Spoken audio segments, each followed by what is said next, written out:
877-973-7425. I got Dr. Laura. That Dr. Laura in the second hour. She's got a new book coming out. I will talk to her. Y'all, PETA has come out this morning and demanded UGA be released. That's right. The University of Georgia mascot, PETA, says animals should not be mascots. And as a result, they want UGA released. Let me read you the precise tweet. They have a picture of UGA up asleep in his doghouse, and they say he looks miserable, and they write it in all caps, so you know they're yelling. He looks miserable. No dog deserves to be packed up, carted from state to state, and paraded in front of a stadium full of screaming fans. Animals are not mascots. UGA Athletics must retire UGA immediately. He should be at home with a loving family. He is at home every Saturday with a loving family, you idiots. These people. This in turn is the perfect segue into what I wanted to start with. Are the Thanksgiving arguments you and your family may have every year? There are news stories out about arguments people have at Thanksgiving, and I want to start with this point. Tom Nichols, who goes by Radio Free Tom on social media, he is He's a professor. He's written a book on experts. He is notably against the president. Gets all sort of hate for being against the president, and he replied to an innocuous tweet. The innocuous tweet was, "What's your controversial opinion about food?" And miracle of miracles, Tom Nichols actually had the audacity to have a controversial opinion, which actually isn't a controversial opinion. It's just his opinion. And his opinion was that Indian food is terrible. Now, you got to bear with me. You're wondering, what does this have to do with it? Just bear with me here. I am a professional. Tom Nichols has this opinion that Indian food is terrible. Other people had all sorts of opinions. The chairman of the FCC, Ajit Pai, said pie is not good, and people who think pie is good are wrong. And what was my controversial opinion? I like hamburgers more than cheeseburgers. A buddy of mine who's a member of Congress said he hates cheese altogether. That was his controversial opinion. Someone replied that New York pizza is not real pizza. Only Chicago pizza is pizza. That got a few hackles up. Someone else said that they hate turkey for Thanksgiving and they would much rather have roast beef.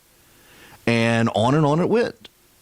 But Tom Nichols had the audacity to say Indian food is terrible, and people began spittle-fueled rage at Tom Nichols. It has become an international story. I kid you not. In fact, earlier today, as I was doing show prep for this here radio program, I went online. Yep, here it is. Top of the BBC, literally the top above the fold BBC website. Indian food is terrible tweet sparks hot debate. A tweet from a U.S. academic calling Indian food terrible has sparked a hot debate about cultural intolerance and racism in international cuisine. Indian food is terrible and we pretend it isn't, says international affairs professor Tom Nichols. Critics called his comment a tasteless generalization. The remark led to a wider discussion of the immigrant experience and how many in the U.S. have experienced racism in relation to food. We should do an FFS segment in this show because this would qualify for it. If you know, you know. Y'all, this is so stupid. People are. Let's see. So someone from India tweeted, "Dude, really, dude? Where in India have you eaten? 1 billion fans. Can't be wrong." Oh. Okay, so people get worked up over the stupidest things. You know, I disagree with Tom Nichols. In fact, I grew up in Dubai, and our housekeeper was from Bangalore, India, and we would go out of town. Every few months, we would have to leave the country for a week to get our visas renewed. We would come back, and there was always a beef or a chicken curry waiting for us and warm samosas and more. I love Indian food. I grew up eating Indian food. I make curry in my house. In fact, I should send out my curry recipe. Text recipe to 33777. I'll send you my curry recipe. I got a great chicken curry recipe. I learned it from my housekeeper from India. It took me years to match her recipe and her flavor profile. You know what the secret is to make curry, interestingly enough? It's the same secret to make my sweet potato pie. You use whole sticks of cinnamon, and you drop the cinnamon into the hot oil or butter, and that releases the oils from the cinnamon stick, and so you get a more distinct flavor. Same with cloves and other spices. You put them into oils. The spices, the flavor profiles don't break down in water. You have to put them in oil to break down, and so that's what you do. And I finally figured this out. It was a sneaky trick Anna never told me growing up. I figured it out. But anyway, so Nichols is now, there are stories in the BBC, the Hindustan Times, the Jerusalem Post, Russia Today. It has become a global story. One man in America asked for his controversial opinion on food, dares to actually have a controversial opinion. And it's become an international story. Rick Perry was speaking the other day. I'm going to play for you again the entire soundbite of what Rick Perry said so you can hear it for yourself. I played it yesterday. This is Rick Perry talking about God and Trump. God's used imperfect people all through history. King David wasn't perfect. Saul wasn't perfect. Solomon wasn't perfect. And I actually gave the president a little one-pager on those Old Testament kings about a month ago. And I shared it with him. I said, Mr. President, I know there are people that say, you said you were the chosen one. And I said, you were. I said, if you're a believing Christian, you understand God's plan for the people who rule and judge over us on this planet in our government. And less people on the left attack Rick Perry. He pointed out to me, he believes Barack Obama was sent by God as well. He said for that moment and that time. He said he thinks for this moment and this time, Donald Trump was sent by God to do great things. Notice the point. He said that about Donald Trump, and he said that about Barack Obama. It is a very basic, fundamental, particularly within Protestantism, understanding that Romans 13 says that God appoints our leaders. And in that case, God has appointed Donald Trump in the same way he appointed Barack Obama. That's why both Paul and Peter admonish us to pray for the authorities in charge of us, that they may do God's will. In Romans 13, interestingly enough, someone asked me, well, if that's the case, was the American Revolution against God? Romans 13, which says that God appoints our leaders and we're to respect the authorities above us because God has put them there, was the most cited passage by American revolutionaries justifying the American Revolution. And their argument was that God had appointed their leaders, and their leaders were men like George Washington and Ben Franklin, and they were under the yoke now of leaders who clearly had abdicated their responsibility and did not want to lead them.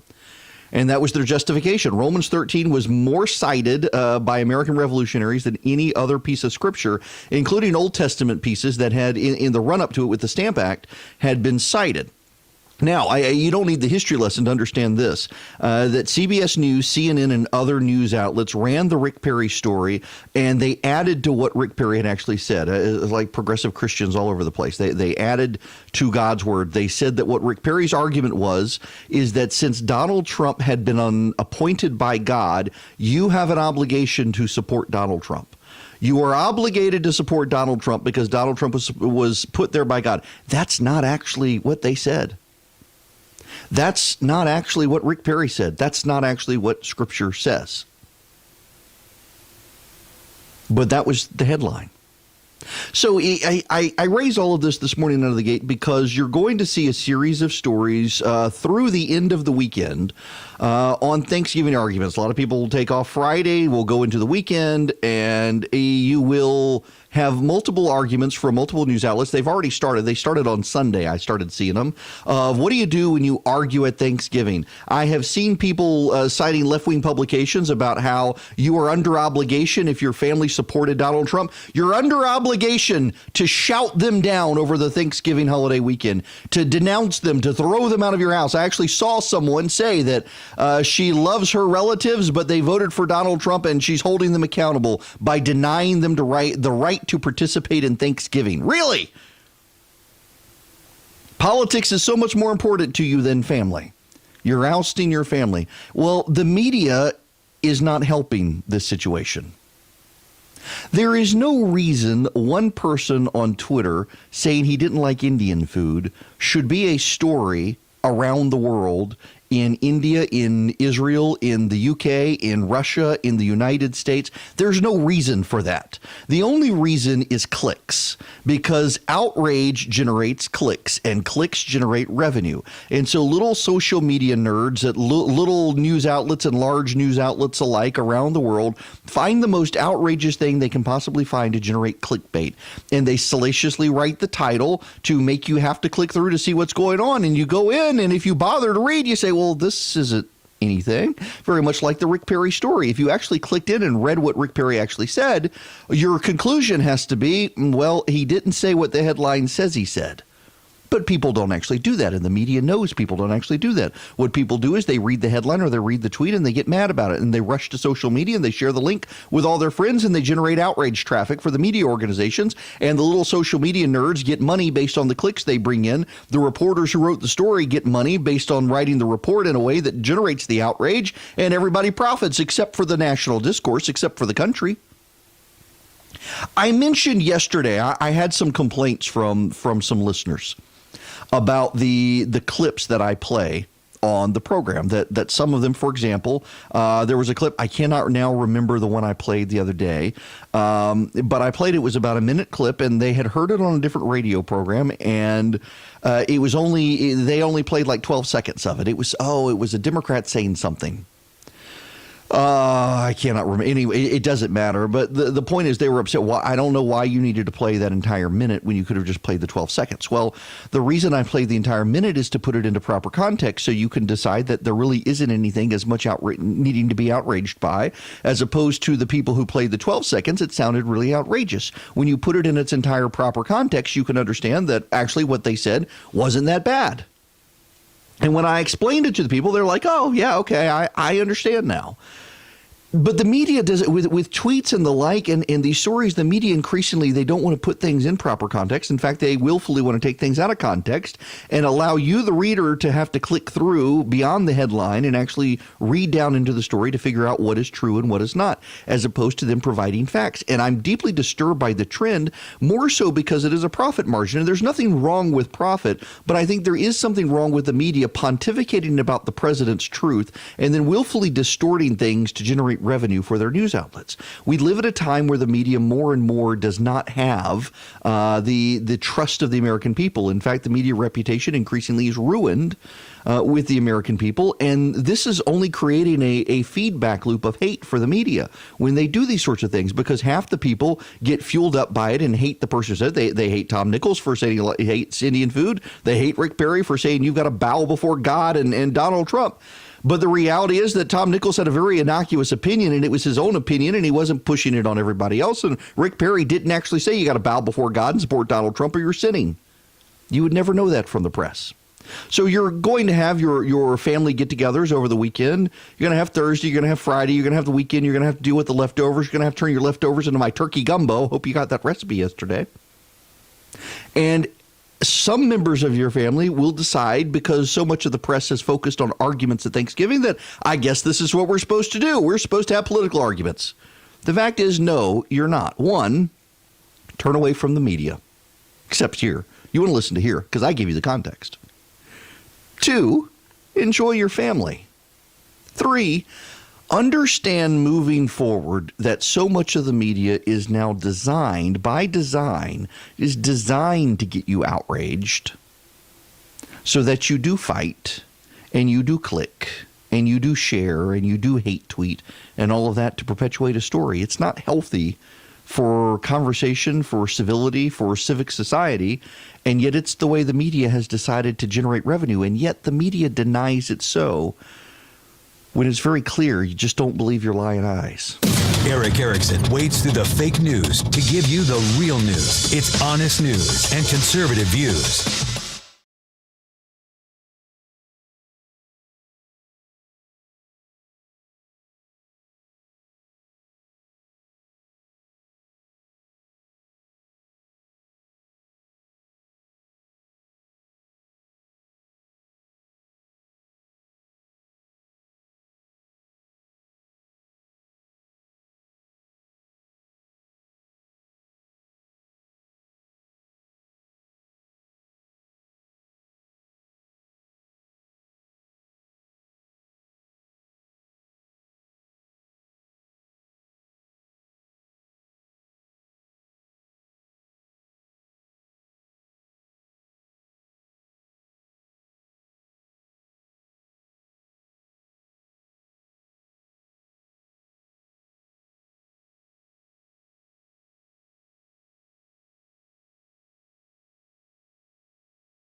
7 now. Yeah, you know, I should send out the career recipe. I've got other recipes. My molasses ginger snap cookies, I guess I need to send out. It is that holiday season. Text recipe to 33777. While you have your phone out, I need to tell you something. One of the things you will notice about this program is when we go to commercial break, you hear your local advertisements. We don't have any advertisements on our program. We hope to get advertisements on our program to help us keep the lights on and pay the bills. But right now, we were able to raise some initial money from some people who like the idea of having a statewide radio program in Georgia for conservatives, for a news program outside of Georgia Public Broadcasting and the like. We hope to long-term expand through the Southeast and eventually nationally. But right now, this program is funded out of pocket, my pocket. I make no money. I don't even get a salary from it. I'm working 5 hours a day and get paid for working for my other job. But we rely on listeners, and we rely on readers to the Resurgent. We had a donor come forward who likes the idea of what we're doing. Essentially, my plan, I'll be very upfront and honest with everybody here. My plan for this radio program is, with Georgia being a swing state next year, being a battleground state, I think this is a program that could benefit by being in every corner of the state. And we are well on our way to making that happen. By January, we should cover almost 100% of radio listeners in Georgia. But to get there, we got to have listener help to do it, because we don't have any ads. We will have advertising coming on board in a couple of weeks, first ad. But until then, we got to have help. And we had a donor come forward who said they would match $20,000. If we could raise from listeners and readers of the Resurgent, they would match us. We've raised, as of this morning, that happened at about 3 o'clock yesterday, we've raised half of that. So we need to raise the other half. If you're interested in helping support the show, help us grow through the state of Georgia and beyond, help us allow conservatives across the state to connect and to get out news, text donate to 33777. You'll get a donate link back. I hate to sound like it's a public radio fundraising tour, but frankly it is. We don't have any ads on the program. Now, if you want to advertise across the state of Georgia, from North Georgia to South Georgia, from East Georgia to West Georgia, you can reach out to us as well. Call 877-97-ERIC, 877-973-7425. Our call screener can put you in touch with the right people to advertise across the state of Georgia if you got a brand. But either way, we want your money, we want your business, we want your ears. And that's why we're doing this. It is a labor of love. I'm happy to my wife and I both, I should say, this is I am married, and my wife fully supports doing this. We both believe in the value of this show and what we're doing and the long-term growth of it. I have had plenty of offers in the past to go elsewhere and do other things, and I always felt like I was rushing. You know, just a random aside here, and I didn't mean to spend this long on this. I have friends who rushed into syndicated radio, and they did so largely because they wanted to be big, they wanted to make money. And I have always thought I needed to do something I'm passionate about, even if it meant I'm not making as much money as I could have otherwise made. And I like the slow and steady approach, a very deliberate process to growing this radio program. I'm a fan of the idea. Sometimes it frustrates me because I see, frankly, there are some terrible radio show hosts who are trying to make it big, and I'm like, you throwing red meat to the crowd so you guys can seal clap may sound good to some people, but I personally would prefer to make you think and give you the entire analysis. And as came up in the last segment with people complaining about some of the length of the sound clips, and I would rather give you the proper text of what someone has said than just throw red meat at you, distort someone's words, because we do live in an age where that's so easy. I've had it happen to me. I have had people distort my words, and I don't want to do that to other people, as best I can and set the record straight when I can. I'm a conservative. I'm a Christian. That is my worldview. That's how I deliver the news and see the world and give you opinion, and your mileage may vary on that, but I think it is distasteful to just throw chum in the water when there's so much other important stuff out there, which is why I'm also opposed to talking politics at Thanksgiving. There's just no point. But anyway, If you're willing to step up and help, text the word donate to 33777. We got about $10,000 more to raise on this to get the full matching money. And I do appreciate it. Now, we got other stuff. I got to tell you about the poor Chihuahua. I wanted to talk about the story yesterday and ran out of time. In 30 seconds, I've got here.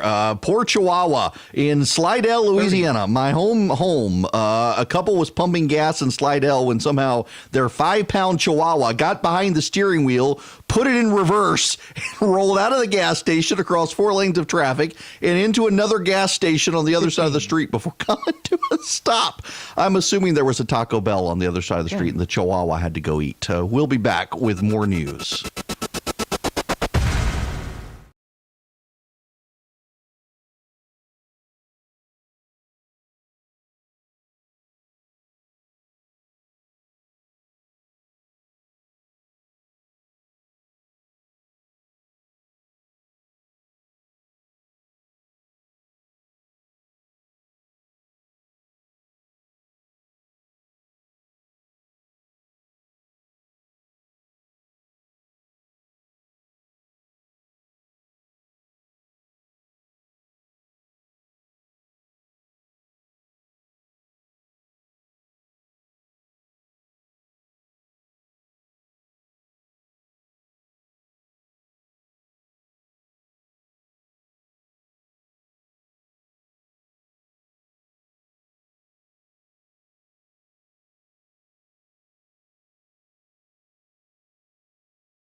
Get exclusive interviews and Erick's daily email by texting SHOW to 33777. In an hour from now, Dr. Laura Schlesinger is going to join me to talk about her new book. I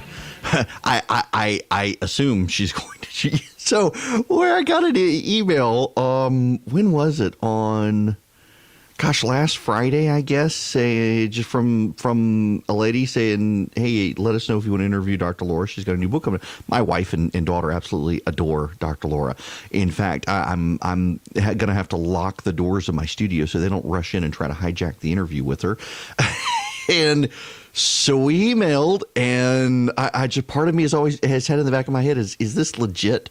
I'm assuming it is. She has a new book coming out. In fact, my wife got the book, and I haven't even had a chance to really devour it. I flipped through some of it to be able to conduct the interview, but we will see.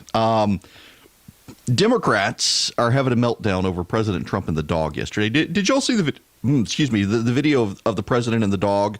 He and Melania Trump and the vice president and the dog's handler were at the White House. The Conan is the name of the dog, not after the barbarian, but after the talk show host. So Conan, not Conan. And the president loves the dog. I got to tell you, I agree with my friend Mary Catherine Ham. No, it was Amanda Carpenter, who said maybe we should stop doing turkey pardons and just highlight service dogs every year at Thanksgiving. It makes me think of the two dogs up in Rome I talked about yesterday. The WRGA has highlighted. You've got two police canines, and they're responsible for basically 2-point-some-odd million drug seizures. In dollars, 2.2 million, something like that. Impressive numbers for these dogs, and they're Belgian Malinois as well.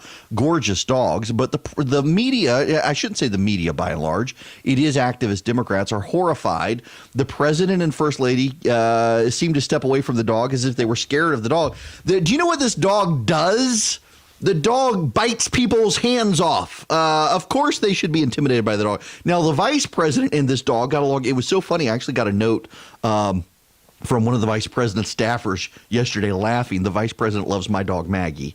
And did you see him? Going to make Maggie jealous. That the vice president and this Belgian Malinois, they couldn't get enough of each other. The vice president is petting all over this dog. Every time he pulls his hand away, the dog reaches over with his head and starts batting the vice president's hand, and the vice president starts petting him again. And meanwhile, the president and first lady are standing up front. But, the fact that people are looking at this, and by the way, they were mocking Melania Trump's outfit. Remember when it was racist to mock the first lady's outfit, that you were racist if you didn't like her outfit? It's so ridiculous. It really is. The level of hysteria out there in the media these days over all of this stuff is just, it's silly to me. What is also silly is some of the Democratic conversations now on impeachment. What's her name? Brenda Lawrence. Brenda Lawrence is a member of Congress. She is in Michigan.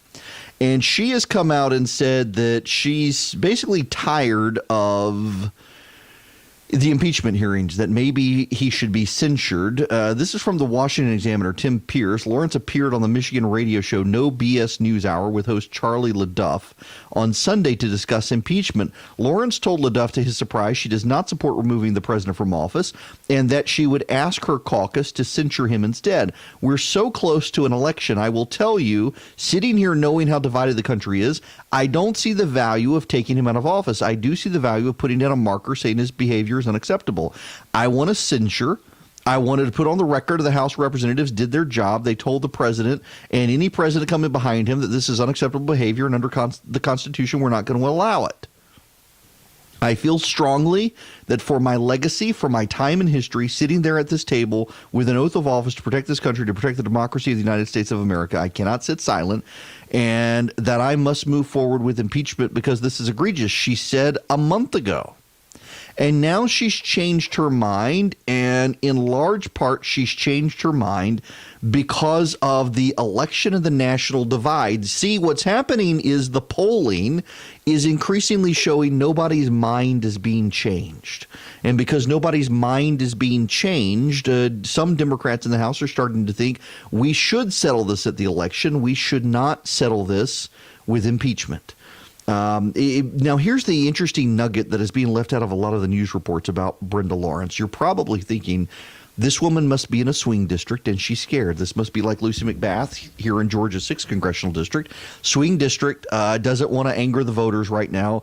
Polling suggests voters are split. I read you the Vanity Fair piece yesterday that independent voters, when you actually push them on impeachment, turns out they don't like the president. They want to vote against the president. They don't want Democrats to preempt their ability to vote against the president. It's very interesting, actually. A CNN poll came out today that 45% of voters support impeachment, 50% support removing the president. In other words, more people want to vote against the president at the ballot box than actually have Democrats remove him from office. But with Brenda Lawrence, it's very interesting. She's not actually a swing state congresswoman. Well, I shouldn't say swing state. Michigan is a swing state, but a swing district. Her district is D plus 30. D plus 30.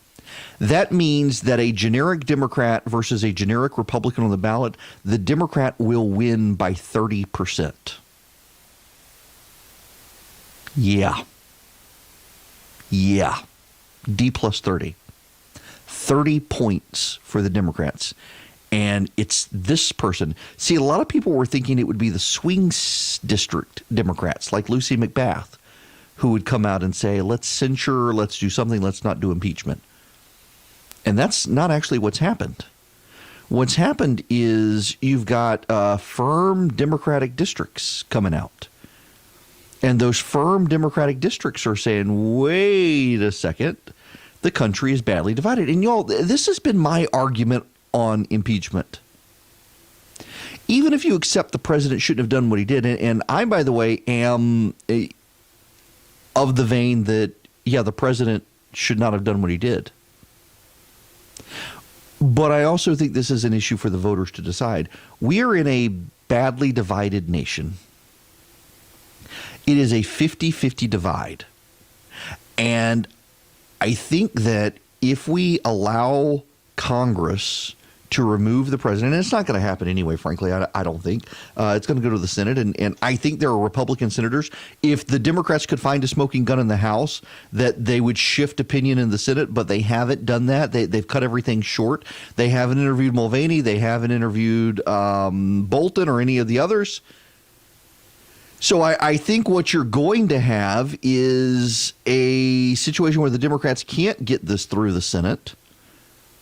And it's just going to further divide the nation. Let the voters deal with this instead of having half the country say this was a coup.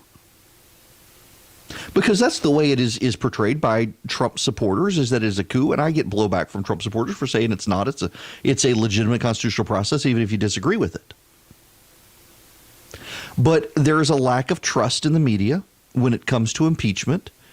There is a lack of trust in the media when it comes to facts. I started the show this morning with how the media is whipping people into a frenzy, and more people realize the media is dividing people and whipping people into a frenzy, and they're playing on the fears of people. They're playing on division. They're stoking division. They're fracturing the country, and impeachment would just divide us even further. And that's part of what this Vanity Fair story got at yesterday. Let me play you a clip from, this is the Washington, I think it's Rachel Bade from the Washington Post, talking about how Democrats are starting to read the impeachment polling.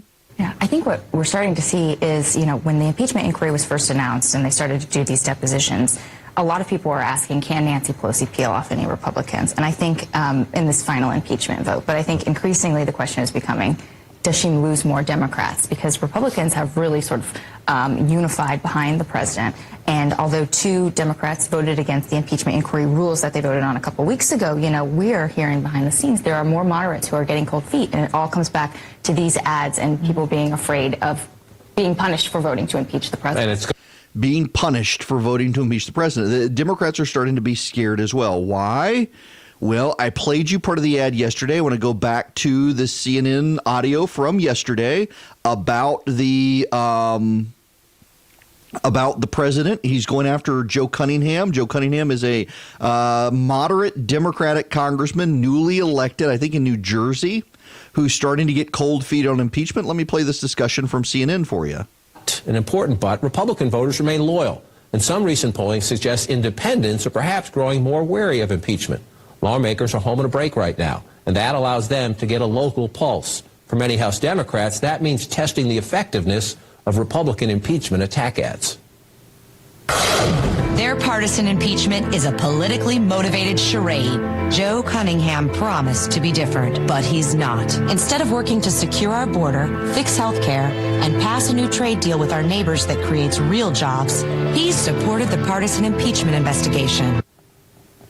It is fascinating for both sides here. The politics are risky for both sides here, and the thing is we just don't know where we are today versus where we're going to be come the early nominating contest and the Democratic presidential race, and then come almost a year from now in November. And so far, Republican outside groups have spent some $8 million or more on these impeachment ads, these anti-impeachment ads, and compare that to Democrats, which have only spent about $3 million or so. So these vulnerable House Democrats have expressed concern to leadership this week ahead of the Thanksgiving break, saying, we don't want to be playing catch up. We're worried about our reelection bid. You know, it's an interesting, though, that ad that you just played is an interesting kind of echo of what the Democrats did 2 years ago in the midterms, when they were the ones arguing that the president is obsessed with the border and invasion and the caravans coming up, and what we should be talking about is health care and you know, the issues that sort of really matter to people. And so the Republicans in this sense are turning that on its head and saying, no, this time it's the Democrats who are obsessed, when we should be sort of moving on to other issues. Yeah. This is going to have an impact. The ad campaign that's going on right now with these moderate Democrats is going to have an impact. I'm surprised we haven't seen them more aggressively pushing Lucy McBath in the 6th district here. I suspect there's so much funding happening right now for Karen Handel's campaign. I suspect we're going to see this. Now, Handel, you should know, is not a lock. She's got Marjorie Greene is running against her. The other opponents have dropped out. She is being backed by Johnny Isakson and David Perdue. Both of them will weigh in more aggressively to support Handel in this. They think she's the best bet to pick off Lucy McBath, but it's notable there hasn't been a ton of money into that district targeting McBath publicly. I'm told there's been some behind the scenes, but this is something the Democrats do have to worry about now, with the polling showing that people are hardening their positions. The people who wanted the president impeached last month want him impeached now with vigor. The people who wanted him supported last month now do so with vigor.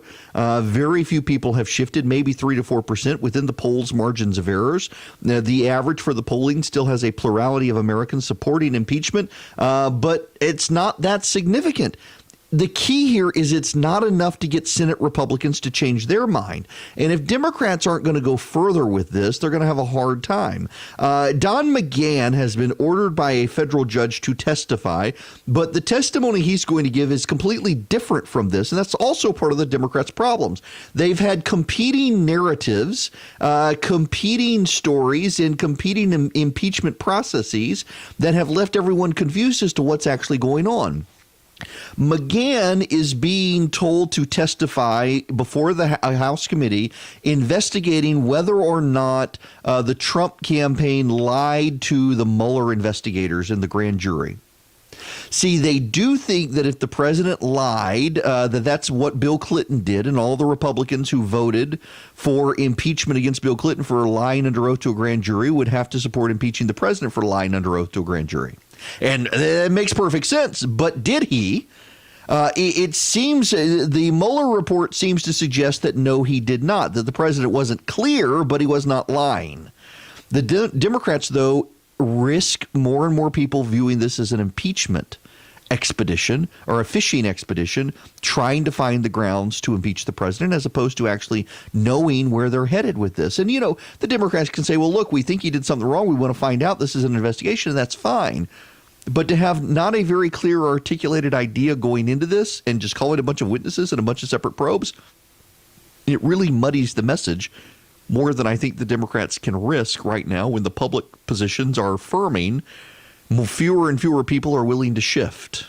That matters ultimately when you want to try to persuade a 2/3 of the Senate made up mostly of Republicans that they've got to throw out their own leader. News and in-depth analysis from Erick Erickson, live 5 days a week and always online at theresurgent.com.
Website too. Go to theresurgent.com for daily in-depth news and analysis. Okay. Oh, man. Welcome. You can call in if you want. 877-973-7425. 877-973-7425. GQ has had to update a story about Alexander Vindman, who testified before the House Impeachment Committee, and there's a thread going on Twitter of great corrections from the press. Here we go. This is the GQ correction. This story has been updated. Alexander Vindman received a Purple Heart after being wounded by an IED, or improvised explosive device, not an IUD, or intrauterine device. We regret the error. That's an actual correction in GQ, that he was wounded by an IED, not an IUD. Wow. Okay, reading a few more of these. This in the New York Times. An earlier version of a tweet in this column misstated the name of its writer. As her Twitter handle correctly notes, she is Julian C. York, not Chillian J. Yikes. That's a pseudonym she created for Halloween. Another New York Times one. Because of an editing error, an article on Monday about a theological battle being fought by Muslim imams and scholars in the West against the Islamic State misstated the Snapchat handle used by Suhaib Webb, one of the Muslim leaders speaking out. It is Imam Suhaib Webb, not Pimpin' for Paradise 786. Here's another one. Because of an editing error, an earlier version of this article misidentified Ivanka Trump as President Trump's wife. His wife is Melania Trump. Ivanka Trump is one of his daughters. An earlier version of this article misstated whom Vice President Joseph R. Biden kissed on Tuesday. It was Senator Charles E. Grassley's wife, not Mr. Grassley's mother. Most of these are New York Times. Because of an editing error involving a satirical text-swapping web browser extension, an earlier version of this article misquoted a passage from an article by the Times reporter Jim Tankersley.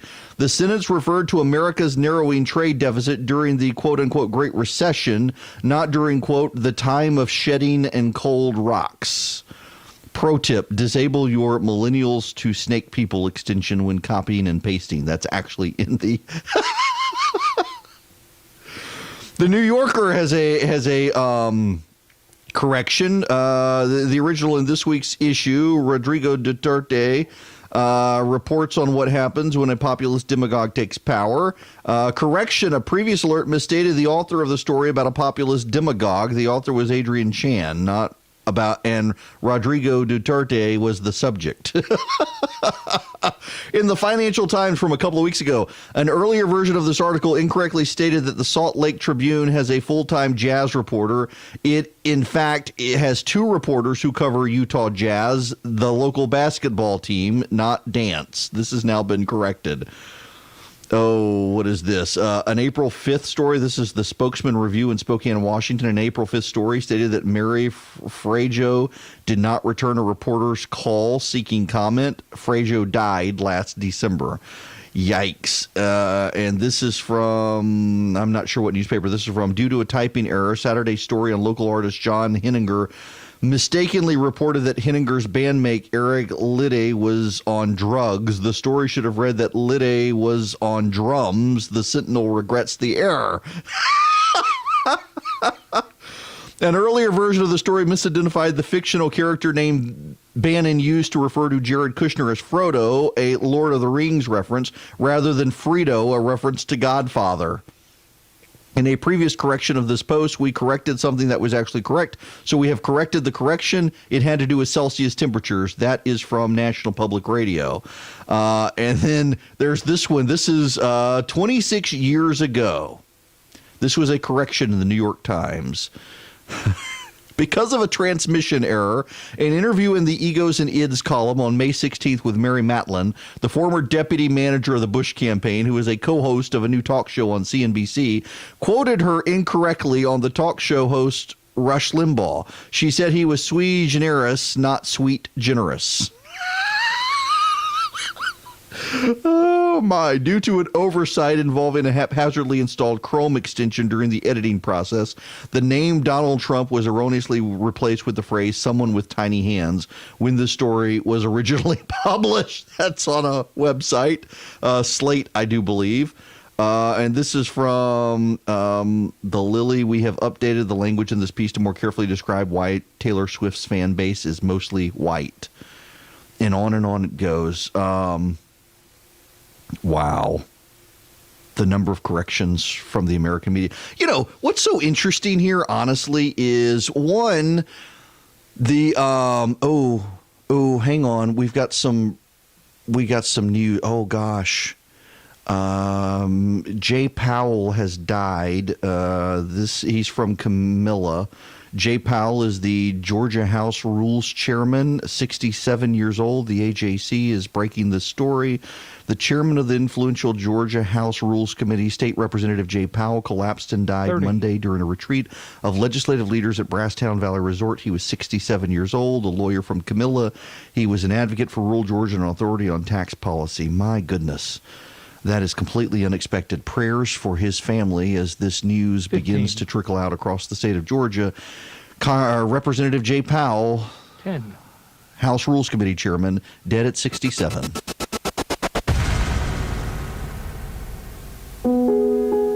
Imagine being fired because of who you love. Imagine being denied medical treatment because of who you marry. I'll be back. Imagine being evicted because of who you are. Millions of Americans don't have to imagine this. They have to live it. Because in 31 states, it's legal to discriminate against LGBT people.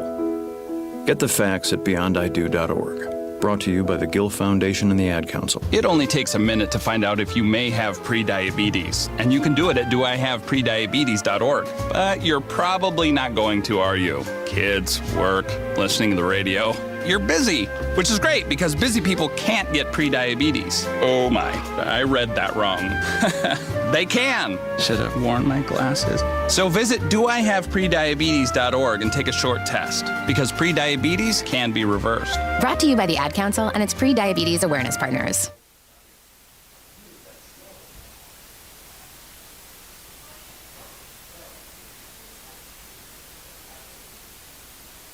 I heard on the news about that 5-year-old who found his uncle's gun. The kid didn't know it was loaded. I heard on the news about that 14-year-old girl who was bullied online for like a year. She couldn't take it anymore, so she got her dad's gun from his nightstand. I heard on the news about that guy who broke into someone's house, stole a gun from the hall closet. He accidentally shot his cousin in the head. She killed herself. And later, killed the owner of the store he was trying to rob. If you own a gun, you have a full-time responsibility. When you aren't using it, be sure it can't get into the hands of curious children, troubled teenagers, a thief, or anyone else who might misuse it. Your family, friends, and neighbors are all counting on you. Remember, always, lock it up. For more information on firearm storage safety, visit ncpc.org. This message brought to you by the National Crime Prevention Council, the Bureau of Justice Assistance, and the Ad Council. Hey, what's up, everybody? I'm Jason Derulo. I love that music connects to people all over the country. But unfortunately, so does something else. Childhood hunger. 15 million kids struggle with hunger right here in America. And yet, every year, billions of pounds of surplus food in the U.S. go to waste instead of going to the children in need.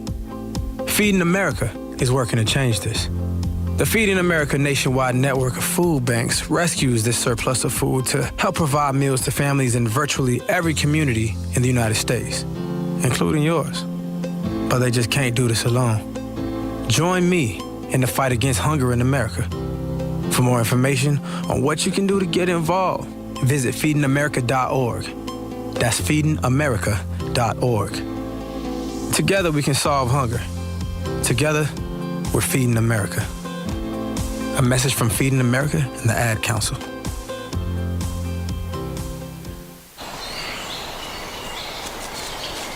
Dad! Come on! Over here! Look at this, Dad! Over! Whoa. The moment my son saw a redwood tree It's huge! is the moment I knew that for him, You can't even see the top of that thing! even the sky has no limit. There are some moments only the forest can inspire.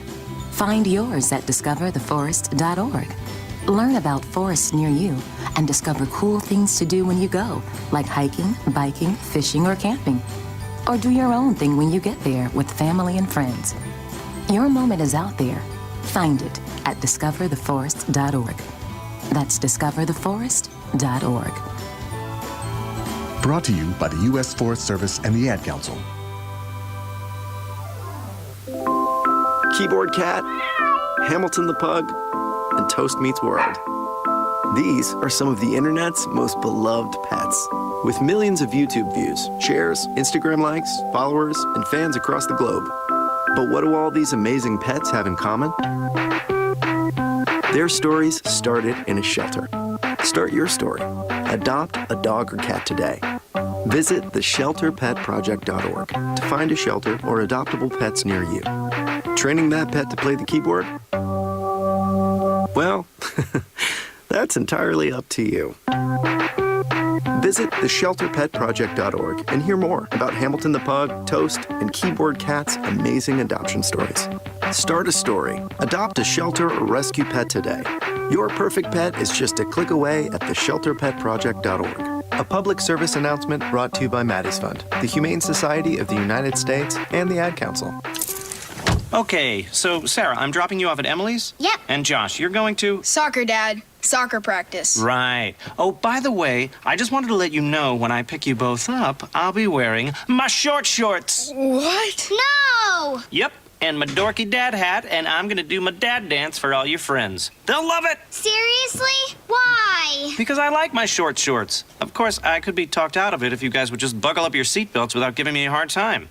It's important to get your kids to buckle up for safety, no matter what it takes. And sometimes, all it takes is your parental powers of persuasion. Okay, we're buckling up. See, all buckled. Good choice. I'll just have to do my dad dance at dinner time. What? No! Do what you have to make sure your kids are wearing their seatbelts, even on short drives.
Welcome. It's Erick Erickson here, the Erick Erickson Show, from the North Georgia mountains to the Florida line. From the Chattahoochee to the Atlantic coast, we cover the entire state of Georgia. The phone number, 877-97-ERIC, 877-973-7425. Those of you watching the live stream didn't actually click the button to go to the blank screen during commercial break, and Philip, who works with me, says, I was scared you were going to say something bad.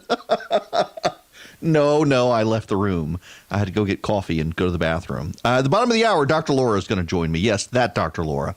She's got a new book out. Right now, though, I want to give you some useful information. For those of you who will be headed on the roads tomorrow evening and beyond, AAA expects a near record number of travelers across the U.S. over Thanksgiving weekend. Not just Thanksgiving Day, but through the weekend. 49.3 million people, a 2.8% increase from last year, will be traveling by car. A record number of Georgia residents are expected to travel throughout the holidays. More than 1.6 million Georgia residents expected to travel. 1.4 million people driving, a 3.1% increase over 2018. The 102-hour Thanksgiving holiday period technically begins 6 p.m. November 27th and ends 11:59 p.m. on December 1st, according to the Georgia Department of Public Safety. During the 2018 holiday, there were 610 crashes and 242 injuries, with 15 fatal crashes and 15 deaths. Avoid being on the roads between 5:30 and 7:30 p.m. November 27th and on December 1st that morning. Also, you can expect massive delays at Hartsfield-Jackson to Dead Mares International Airport, and there will be it'll take 4 times longer on Wednesday and Sunday as commuters and travelers hit the roads. Although at the end of the holiday, some people will go Friday, some Saturday, some Sunday. It's more diluted. Georgia Department of Transportation has announced they're going to suspend road-related construction on interstates between Wednesday and Monday. Long-term lane closures will remain in place for safety concerns. That's what you need to know. Now, I got to tell you, if you're traveling out of Two Dead Mares Airport, one of the easiest things for you to do, honestly, is if you're in one of the areas that has a commuter hub airport, if you're down in Albany, Columbus, Valdosta, Brunswick, Savannah, even Athens, I think has a essential flight service into Atlanta, is go in from there where you won't have the burdens of trying to get through security at Two Dead Mares Airport in Atlanta. Two Dead Mares Airport is going to have massive delays. I remember years ago, and this has been a long time, and it's only gotten worse. It was after 9/11, so you still had the security situation. You didn't have TSA, pre pre-check and clear at the time, but I had to go to Washington, D.C. for a job. I quit my law firm and got a job in Washington for a year, and I had to travel the day after Thanksgiving. It was incredibly terrible. I mean, it was awful. The day after Thanksgiving is the worst travel day of the year, even more so than the day before Thanksgiving when it comes to flying. The number of people trying to go home from Thanksgiving break, because, depending on your school, like my kids are out the whole week. And some schools are only out like half a day Wednesday and then all of Thursday, Friday, Saturday, Sunday. But so Friday, for the most part, people take off work. Now, it's technically a work day for a lot of people. In fact, at my other job, we got a notice that if you wanted to take off the day after Thanksgiving, you needed to make sure people knew, because it was technically a work day, and you would have to have that counted against you for a holiday. But there are going to be a ton of people on the road, and it is going to be a mess, and the airports are going to be a mess through the weekend. So you guys have a wonderful and safe Thanksgiving out there. Just be careful on the roads. Now, I need to bring you back up to speed on this news. The AJC is reporting this. It did happen yesterday evening. The chairman of the influential Georgia House Rules Committee, Jay Powell, died Monday. He was at Brasstown Valley Resort, 67 years old. He's a lawyer from Camilla. He was known as a advocate for rural Georgia, an authority on tax policy. According to House Speaker David Ralston, this loss touches us all and leaves a hole in our hearts and the whole of our House family. Jay Powell served with integrity, and his leadership truly moved Georgia forward. Powell served 1 year as leaders of the Rules Committee, which decided which bills would go to the floor. He had been the chairman of the Powerful Ways and Means Committee, the Tax Writing Committee. He championed efforts to revitalize rural areas, backed legislation to fund internet construction, expand rural transit, and give tax incentives to professionals to move to small towns. He was co-chairman of the House Rural Development Council. His efforts resulted in laws that allow local electric cooperatives to sell online services, permit more small hospitals, and distribute future tax revenues for internet lines. He was highly regarded across the aisle, Democrats, Republicans, both sending condolences and praises. Jay Powell was 67 years old. He became chairman because of the House Rules Committee last year, because somewhat ironically, Chairman John Meadows of Calhoun died last November at 74. So Chairman Meadows of Calhoun died at 74 in November. Powell became the chairman of the House Rules Committee last year, and he's now died at 67. Please keep his family in your prayers over this Thanksgiving period. There is other news in Georgia we should talk about, including a very interesting story about Teresa Tomlinson, and I want to get there. But before I do, keeping on this travel theme for Thanksgiving, Fox 5 Atlanta has done some research on the speed traps in Georgia. The towns where you are most likely to get a speeding ticket. You're driving through, this is from Fox 5 Atlanta, Darien, Georgia is where they're riding it. Darien, huge speed trap. If you've ever gone down 95, huge speed trap. McIntosh County down there. You're driving through a Georgia town or county, glance in your rearview mirror, you see something that's going to cost you big time blue lights. You broke the law. But did the city or the county do something equally troubling? Are they relying too much on ticket money to keep their budget in the black? In 2016, lawmakers approved legislation aimed at reducing the chance of communities running a speed trap. It limits speeding ticket revenue to 35% of the law enforcement budget. Any ticket for speeding over 20 miles above the speed limit is exempt. But go over that 35% limit and the police agency can lose its permit to run radar or laser. Few do, but critics say the law has done little to curb our state's dependence on fines and fees.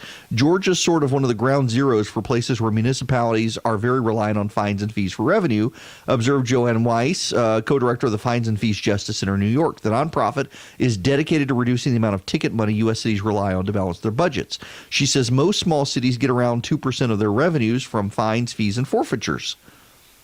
But a nationwide study by the online magazine Governing 2019 found nearly 100 Georgia cities relying on tickets to fund at least 10% of their annual revenue. In Darien, founded in 1736, the oldest planned city in Georgia, 46% of its revenue comes from tickets. Now, the local communities protest, but I got to tell you, there's a situation, I think it's in Doraville, where there's actually a federal lawsuit about Doraville, which is on the north side of Atlanta, right at the perimeter, that they've actually had property inspectors ticketing residents and people for bizarre things. And one of the allegations of the lawsuit is you had a property inspector go into someone's backyard, a fenced-in backyard not visible, and actually cite the person for not stacking logs correctly. They had logs for their fireplace, not stacked correctly. I'm not making this up. This is all part of a lawsuit. And also something like 75% of ticket revenue comes from people who don't live in Doraville. The police actually target people from outside the community. There's all sorts of data about this. It's a fascinating lawsuit. I hope they win. But so I've got the stats for you. Governing Magazine put this together. You will notice a pattern here. With very few exception, almost all of the major problemed areas are either south of Macon or south of, or around I-16. Essentially, headed down I-16, headed 75 south of Macon. That's where you find the biggest problems, although not all. Lenox, Georgia, 80.9% of its general revenue comes from tickets. Now, I looked this up earlier. Now I can't remember. I think it's right off 75. Lenox, Georgia. Yep, there we go. Apple. It is just off 75 south of Tifton, Georgia. In fact, the town limits run there south of Tifton, Georgia. You've got the I-75 rest stop south of Tifton. That's Lenox, Georgia. And they get on the overpass there as you're going through town, and they give you tickets. It's a huge speed trap. You can't speed through Lenox. Let's see. What's the next one? Oliver, Georgia. Oliver, Georgia is down Georgia 17. It is just to the northeast of Statesboro is Oliver, Georgia. Rocky Ford is number 3, which is just up the road from Oliver, interestingly enough. Let's see. Oliver does 76.5. Rocky Ford does 63.9% of its revenue. I didn't even know there was a Berlin, Georgia. I wonder if it's divided. Berlin, Georgia is, where is it? Oh, it is just near Adel. It's like 20 minutes from Adel to the west of Adel. If you're headed towards Moultrie or Thomasville, you got Berlin, Georgia, and it gets 63.7%. Then there's a Hiltonia. My apologies if I'm offending you with pronouncing the name of your town, but Hiltonia, Georgia is near Sylvania, Georgia. If you don't know where Sylvania, Georgia is, it is north of Statesboro. It's almost on the South Carolina line, very near the Savannah River. Hiltonia is. Some of these places I didn't even know. 57.5%. Now, in North Georgia, the biggest offender is Mountain City. Mountain City gets 57% of its tax revenue from tickets. And then, hang on, let's see, am I right on this one? Yes, Dillard, Georgia. I knew I was right. Dillard, Georgia, just north of Mountain City. It's in kind of the same boat. Dillard gets 55.4% of its revenue from tickets, from fines. So keep in mind, here's the big list. Lenox, Oliver, Warwick, Rocky Ford, Berlin, Hiltonia, Morven, Mountain City, Dillard, Poland, Lumpkin, Omega, Stapleton, Greenville, Richland, Norman Park, Darien, Sparks, Tunnel Hill, Tallulah Falls, Rimerton, Hayhira, Blythe, Ashburn, Jonesboro, Resica, Turner County, Arcade, Hoboken, Fairmont, and Ludowiki. Ludowiki used to be the notorious speed trap. If I recall, there was a story about one of the old governors planting a big speed trap sign outside of Ludowiki, warning people that they were about to go through Georgia's most notorious speed trap, and they finally got it. Now, Ludowiki is light. It's down to 27.9%. But the big one, Lenox, Georgia, down in South Georgia, 80.9% of the revenue that comes into that city is based on speed trap tickets, according to Governing Magazine. So be careful out there, particularly the further south you go. And I can tell you, I've never gotten a ticket. You know, in Georgia law, if you're not the state patrol, You can't use radar evidence for people who are within 10 miles of the speed limit. If you're the state patrol, you're fair game. And the exception is over 35. If you're under 35, anybody can get you. But if you're going above 35 and you're within 10 miles of the speed limit, typically the police in Georgia leave you alone because there's a state law on the issue, unless they themselves are driving. Around here in Monroe County, Georgia, there's a police officer who gets on the interstate and he drives precisely 70 miles an hour. And if you pass him, you get a ticket. He's not using the radar, so he's found his way around the law. And my wife has encountered this guy, and she was smart enough not to pass him.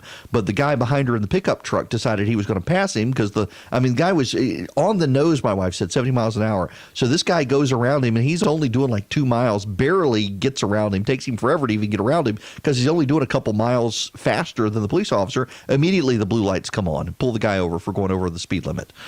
So those police officers exist out there. This guy's gotten all sorts of complaints in Monroe County. But you head to down South Georgia. If you're headed down to Florida, for example, you're going to Disney World or something for Thanksgiving. When you get to Byron, Georgia, Byron is further down the list, but it's on the list from Governing Magazine. But you get down to Byron, Georgia, you will start seeing SUVs, police SUVs on the overpasses headed south. They don't do it as much on 16 because there's less wiggle room. 16, personally, I think we should turn into the Autobahn. They should just get rid of the speed limit on I-16 headed to Savannah till you get to Chatham County. Maybe slow it down in Lawrence County, the Dublin area. But in any event, you go down 75, and when you get past Byron, you're going to start noticing. When you get to Warner Robins, they're hiding in the crepe myrtle bushes. They've got in the middle, and it's more bushes than trees. But then you get to Perry, and it's almost every other overpass is going to have a police SUV. They're running speed traps. And sure enough, the further south you go towards Valdosta, the more of these towns start creeping up the list of people running speed traps because it's these little towns that have the interstate running right by them. They've annexed that area, so that part of the interstate is now technically in their jurisdiction, and that's where they're running the speed traps. You got to be careful about it. And I'm vehemently opposed philosophically to local governments using fines and fees to drive up their revenue. Essentially, it's a tax on the poor. You can't get these people to grow your revenue base, so you do as much punishment as possible and make them fork over their money. And I'm glad the legislature's taken this on, but I do think members of the legislature listening to this program this morning, be advised your law's not working and the local police and local governments aren't taking you seriously. It's time to do even more. Want to be on the show? Call Eric now at 877-97-ERIC. That's 877-973-7425.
I'm going to disagree with all of you, including my producer, and I suspect I have an opinion of one here.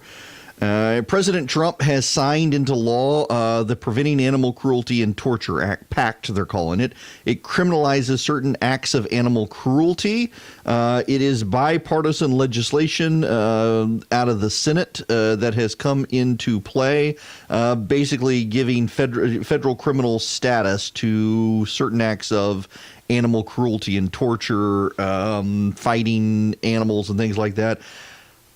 It is a meritorious piece of legislation, and I'm opposed to it. I think it's a terrible idea. I know. Don't hate me. Let me just explain.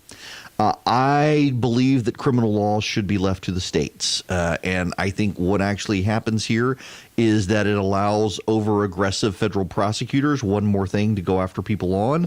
I am not opposed to animal cruelty laws. I think every state should have one. I'm opposed to the federal government expanding federal criminal law. We already have enough federal criminal laws on the books. We should have less criminal laws on the books at the federal government level. In fact, I think the federal government, by and large, should stay out of criminal law enforcement altogether, except in rare circumstances. And I don't think animal cruelty and animal welfare is one of those areas where we should have the federal government involved. And I know that makes me in the minority. People are going to say terrible things about me. I'm sure my producer is in the other room cussing me right now for saying this. But I got to tell you, I just am opposed to the expansion of federal law on this. My apologies if that offends you. But I will tell you that I take this across the board. It's not just on animal cruelty. You should say, or like, no, you listen. I'm sorry. This is a principled philosophical stand that I just think the federal government has expanded the federal government's criminal statutes too far. There are too many aggressive federal prosecutors who want to prosecute all sorts of people for all sorts of things as they advance their political career, and you go after the people who have abused the puppy dogs. You're going to have all sorts of great ad campaigns for yourself. But meanwhile, there's a state government with a state law that could not only do it, but could get this through a court of law with a criminal jury quicker than you ever could as a federal prosecutor.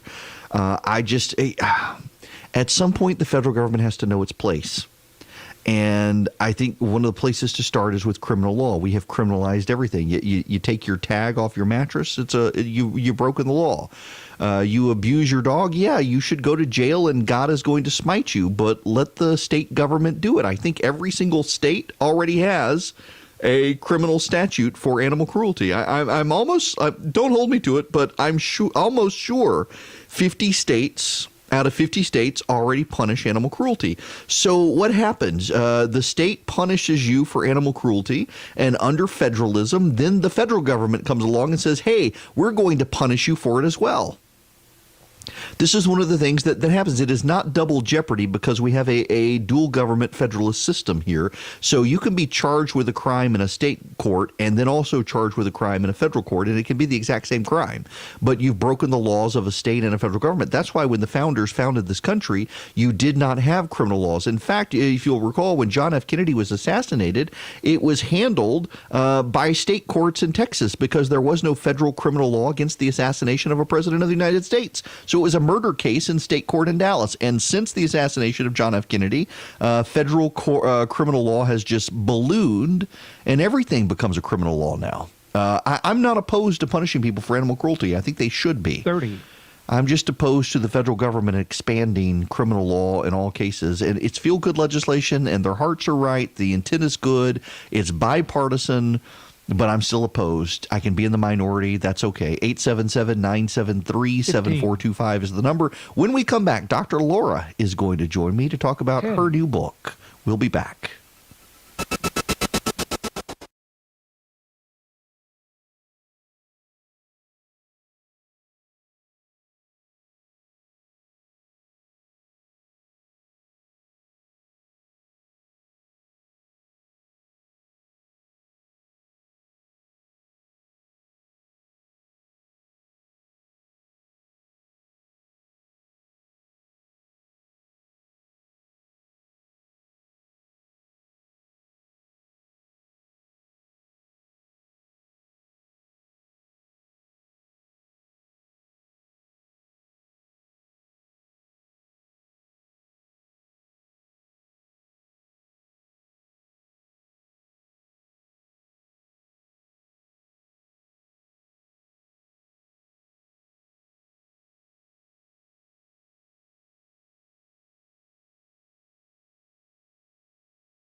It is Erick Erickson here across the state of Georgia. The phone number, if you'd like to be a part of the program, 877-97-ERIC, 877-973-7425. In my house, my wife and my children every day on the way home from school listen to Dr. Laura on Sirius XM. She has played an just invaluable role in our lives as a family, and I'm so delighted that Dr. Laura is joining me to talk about her new book, Love and Life. Dr. Laura, thank you for being here.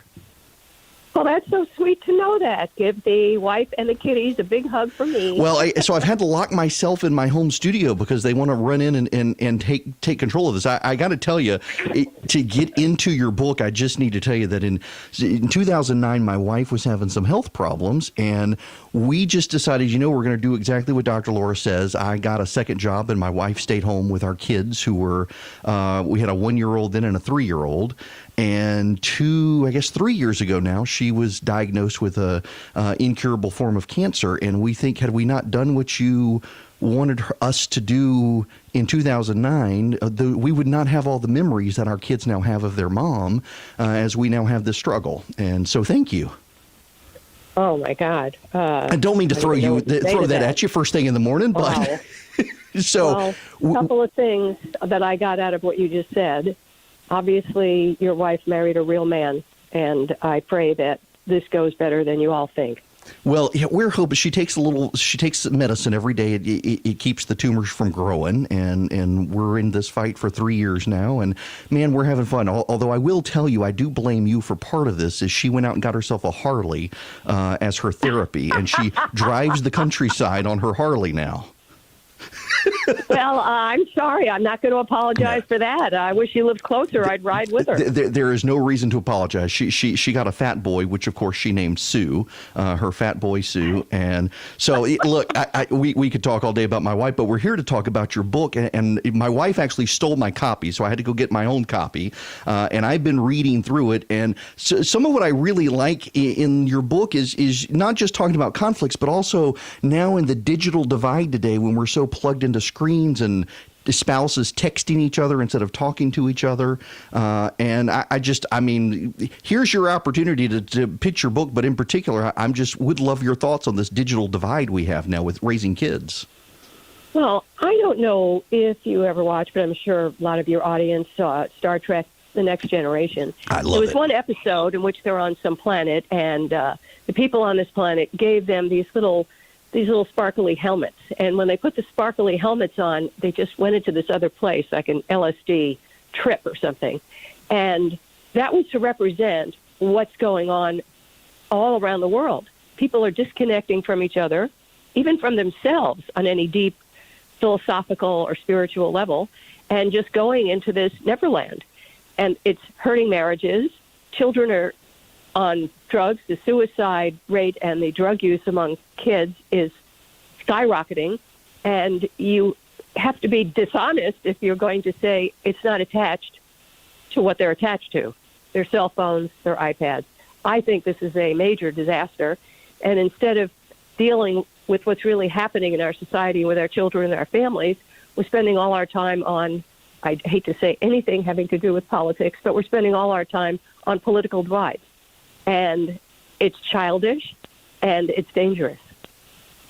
Well, it's funny you should say that. I was just reading a couple of weeks ago a book, I think it was called iGen, that the rate of teen suicide has spiked, and you can almost precisely put your finger on the spike as beginning with the release of the iPhone, when now you can suddenly see on Instagram your friends are at the party you're not at, and you used to never have any clue about it, and driving depression among teens.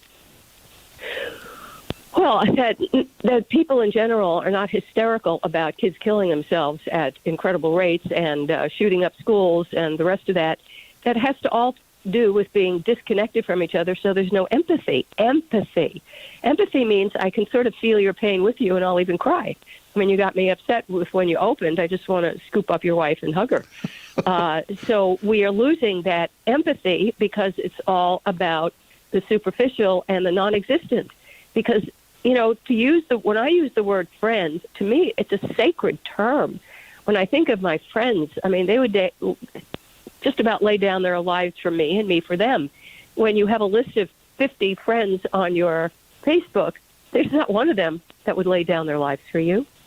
Mm-hmm. Very, very true. Nor will they come bring you a meal when you're sick. No chicken soup. Right, None. exactly. Zero. Now, one of the things that you talk about in your book is something I talk about with my audience a lot, that we're kind of in an age where it's almost as if the cultural forces in society want everyone who has traditional morality to think they're isolated and alone, and you've got to actually work to instill your values in your kids, otherwise they're going to get it from TV. Well, they're going to get it from their peers who have no values because the parents are on to their umpteenth marriages, shacked up, kids out of wedlock, going on and on and on. And kids are kind of lost. And when they're kind of lost, you get Lord of the Flies. I mean, we're pretty clear that it requires the stability and the influence of adults, like grandparents who are there for you, to help guide you on a path that makes sense. I mean, morality is not just to cut into your fun. Right. It's to help you minimize pain in life.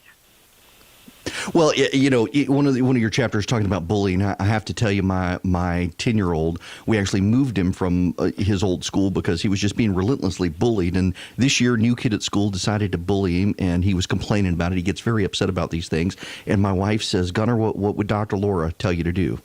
And he says, take care of it. And this kid charged him on the playground. Apparently kids are doing this thing now where they're poking you really hard with their fingers and cutting with the kid's fingernail. Gunnar, kneed him right where it counts. The kid hasn't messed with him since. That's right. I mean, that's the politics that you have on the playgrounds at school. But that's since the beginning of time. I mean, boys and girls would duke it out. And now we have this zero policy, tolerance policy. I brought my kid up the way my mother brought me up. She said, don't hit anybody. Do not hit anybody unless they hit you or somebody else. Then hit them twice as hard. And the number one solution, there's only one solution to bullying. There is only one. All this nonsense of bringing kids into an auditorium and talking to them about communicate your feelings. Learn to resolve things with words. It's just nonsense with kids that small. There's only one cure, and this is how you have to bring your kids up. You tell your children, should anybody be hurting somebody else, you step in. Instead, what you see, somebody's hurting somebody else, and all the other kids are taking video. So if instead of taking video, they all closed in on the bully, that would be end of bullying. So everybody's got to bring up their kids to intervene, get an authority figure, but meanwhile, intervene, and it would stop it. Bullies count on sort of being a celebrity. Everybody takes their picture. Very much so. And thankfully, our kids are at a school where the teachers backed up my son for he wasn't the instigator. He just solved it. One last issue before I let you go, and I know your time is valuable, and I've been flipping through your book. And one My of the things, time is your time right now. well, sir. listen, I appreciate it. One of the things that caught my eye in your book was the subtitle, the subheading actually was "Lack of Morality in Relationships is No Laughing Matter." And you talk about a caller to your radio show that she's been dating, having sexual relations with a man who's shacking up with another woman in her early 40s. I grew up overseas, and then in rural Louisiana, now in Georgia, and I'm kind of shocked more and more now as I get into my 40s. I'm encountering friends in these sorts of situations who just seem desperate to be in a relationship, and they're not actually grounded in any sort of faith or morality, and then wondering why they're not married. Grounded in no faith and morality is perfectly said. I think to some extent also you have the fear of really being vulnerable and intimate. When people repeatedly get into these relationships that cannot truly go anywhere, it's because they're too scared to be known on a deep level and truly be rejected. If you're with a jerk and it doesn't work, you can say he's a jerk. If you're with a really nice guy and it doesn't work, you have to look in the mirror. Let's avoid looking in the mirror. Let's be with a jerk.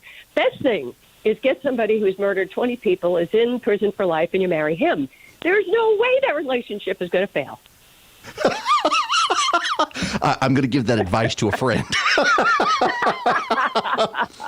Now, okay, last thing for you. We're headed into Thanksgiving. We have all these I don't know why the media feels compelled to run these stories of how to argue at Thanksgiving when people should instead be enjoying each other's company. But what's your advice to people as they get around the Thanksgiving table with stress in their lives and the crazy uncle who wants to provoke them at the dinner table? How should people consider this? Well, this might be semi-shocking to people, but I don't think you should come together just because DNA is in common. I only spend Thanksgiving with people I adore and want to spend the time with. So I have given advice for weeks now. If that's not the Thanksgiving gathering that you know is going to be comfortable and loving and warm, then pull out of it. Pull a bunch of people together with whom you can have something that's beautiful and do that. You get to select. People forget they have the power to choose, and you can choose with whom you spend Thanksgiving. I'm spending it only with people I know it's going to be warm and wonderful. That is good advice. Dr. Laura, it's been a pleasure. I didn't mean to catch you off guard at the beginning of our interview, but I just want you to know my family, we're huge fans of yours, and I thank you so much for spending some time and hope you have a great Thanksgiving. Thank you to you. Lots of love. Thank you. Dr. Laura Schlesinger, her new book is Love and Life. If you want a copy of it, text the word data to 33777. I'll send you back a link to her book at Amazon. Text data to 33777 for Dr. Laura's book, Love and Life. Again, I told you my wife stole my copy of it. It came in the mail, the review copy, and we wound up, I had to go out and get myself a copy of it. It came out on Friday, so I've been scrambling to try to read through parts of it to be able to have a conversation with her today. Because, one of my pet peeves with doing author interviews is I've written books and I've gone on these interviews with people and no one has ever even opened a page of the book. They have no idea. They get a little PR sheet and say, hey, ask about these things. Well, I don't want to ask them the same questions that everybody else asks them. I want to be able to ask them about things they wrote about in their book and have some unique things to do. So I honestly was a little bit petrified of doing this interview, one, because I wasn't sure last week after we got the PR email, was this actually going to be Dr. Laura? And we were able to confirm that, yes, we're talking to Dr. Laura. And so then beyond that, to talk to her, because, some people are I'm intimidated by Dr. Laura. My whole family loves her, though. Her book, though, is called Love and Life by Dr. Laura Schlesinger. It is all about tough love advice on dating, marriage, child rearing, values, faith, resilience. Has a lot of anecdotes from people who have called her radio program. If you'd like to order a copy of it, text the word data, D-A-T-A, to 33777. And I'm going to go on from here, take my time out so we can kind of reboot, regroup, and get back into the other news of the day when we come back. News and in-depth analysis from Erick Erickson, live 5 days a week and always online at theresurgent.com.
Want Erick's weekly recipes? Text recipe to 33777 now.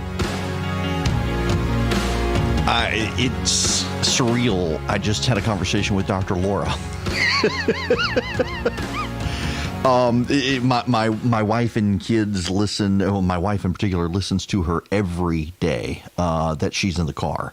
And for those who have no idea, who I'm assuming everyone, except the millennials in the crowd, know who Dr. Laura is, and even many of them, if they're female, know who Dr. Laura is. She got her start doing real truth on radio, essentially, around the country, and ultimately some of her advice was too frank for some terrestrial audiences, radio audiences, and she moved to satellite radio, where she has been ever since, and is just a dominant force on Sirius XM, and giving advice to people across the country. It really is a fascinating show.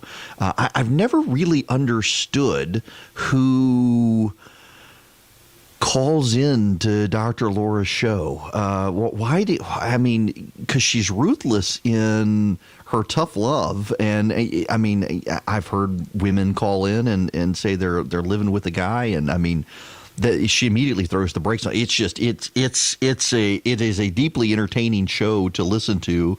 And she's clearly very compassionate about helping people. And also some of these people, I'm just wondering why. And why do you not know this is a bad idea and you need to call Dr. Laura for this advice? But she's there to give you the advice you need. It's impressive. Okay, I want to move on. And again, so here I am against the federal law on animal cruelty, not because I oppose animal cruelty laws, but because I think the federal government doesn't need the laws. And now there's a Georgia law that is headed down the pike, probably going to pass. And I'm not sure I support it, when in theory I should. It looks like the Georgia Senate is going to support changes to require anyone riding in a vehicle to wear a seatbelt. They're expected to pursue the legislation next session. It would make it illegal to not wear seatbelts while sitting in the front or back seat of a passenger vehicle. It's currently illegal in Georgia to be in the front seat without wearing your seatbelt, but Georgia law only requires the front seat passengers have a seatbelt, and anyone 17 or under in a back seat must be restrained. Adults, however, in the back seat are not required to buckle up. They do not have to have a seatbelt on in the back seat. John Albers from Roswell, the chairman of the committee studying this, said that the change is going to save lives. It is a bipartisan measure.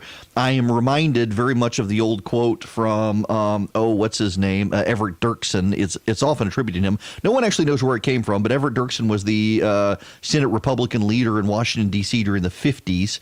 And he had this great line that every once there are two parties in Washington, the evil party and the stupid party, and every once in a while the evil party and the stupid party get together and they do something that is both evil and stupid, and the press heralds it as a bipartisan accomplishment.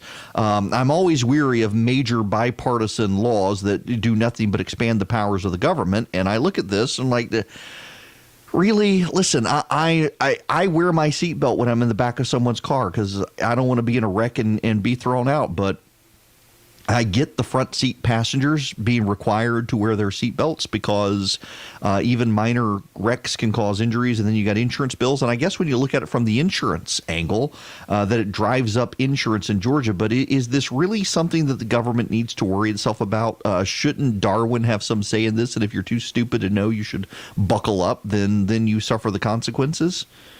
Listen, I realize that's cruel of me to say, and people can get upset with me for saying it, but I'm kind of thinking that we don't necessarily need a law in the state of Georgia to tell people to buckle up in the back seat. They should do it, and if they don't do it, then, oh well. All right, before I get myself in any more trouble, I should probably move on. Teresa Tomlinson, you should know, is in trouble. Not that her campaign is in trouble, but stepped in it, and they're having to deny that she's taken aim at Stacey Abrams, because you can't criticize Stacey Abrams as Democrat in Georgia. Teresa Tomlinson has a theory about why her party, this is from David Rutz at the Washington Free Beacon.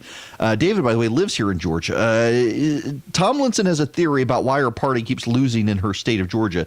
Democrats have never run authentic candidates in the past who can appeal to voters in its central and southern regions. Republicans have for now 20 years been able to run the tables in central and south Georgia because we've never been able to run a candidate who's authentic and understands their lives and appreciates their life journey and understands their community, she tells the Free Beacon. Well, the mayor of Columbus does, and someone whose family's from Central and South Georgia does. Now, just time out here. Here's a little more of what her spokesman says. Nicole Henderson says, Democrats do not normally run candidates from outside of Metro Atlanta, which allows the Republicans to run their rural strategy by claiming the Democratic candidate does not have an authentic connection to their non-Metro Atlanta life journey. Teresa's profile torpedoes that rural strategy. Her authentic profile relates to the non-Metro Atlanta audience. Y'all, this sounds to me like they are insulting Stacey Abrams. I mean, that's the way I read this, as an insult to Stacey Abrams, that she's somehow not authentic, that Stacey Abrams could not connect people. You know, Stacey Abrams' sister is a judge in South Georgia. She's got family connections in South Georgia. Does Teresa Tomlinson not know that? I know that about Stacey Abrams. Does she not know that about Stacey Abrams? My goodness gracious, y'all. She's going, listen, I have said for now, since I've been on the air in August, that Teresa Tomlinson is not a Democrat or Republican. She is an opportunist, and she will say or do anything to get elected. But what's so interesting here is she's come out in the past on the Green New Deal. Try selling the Green New Deal to farmers in South Georgia and see where that gets you, because it's pretty anti-farm. Remember, part of the Green New Deal is to transition cattle, hog, and chicken farmers away from farming animals and get them to actually farm vegetables to get us off meat-based diets. That's part of the Green New Deal, is farmers have to abandon farming animals, raising animals, herding animals, breeding animals, butchering animals, because we all need to be vegetarians. So you'd have a complete reassignment of livelihood down in South Georgia. The poultry farmers down there, the pig and the cow farmers down there are just unbelievable, but that's what they want, and that's what Teresa Tomlinson is campaigning on. This is tone deaf of Stacey Abrams going down to South Georgia after Hurricane Michael hit 2-3 weeks before the election and telling people they didn't need to be in the agriculture industry anymore.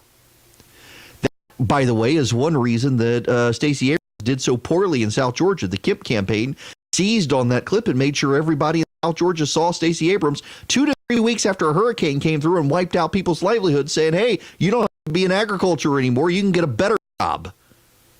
As if farmers aren't proud. I know a lot of farmers in South Georgia, and they're third and fourth generation farmers, proud of it. Here comes a candidate saying you don't have to do it. Well, here comes a candidate saying, hey, I support a policy that's going to upend your farm. You need to stop growing corn because it's not efficient. You need to stop growing soybeans. You need to grow crops that people can eat besides corn, and stop raising cattle and hogs and chickens. That's going to go over brilliantly in South Georgia. She says she has a connection down to South Georgia. Where do they find these people? It's like Hollywood Central casting for progressives.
Hello and welcome. It is Erick Erickson here across the state of Georgia, the Erick Erickson Show. If you would like to be a part of the program, 877-97-ERIC, 877-973-7425. This hour of the program is sponsored by First Liberty of Georgia.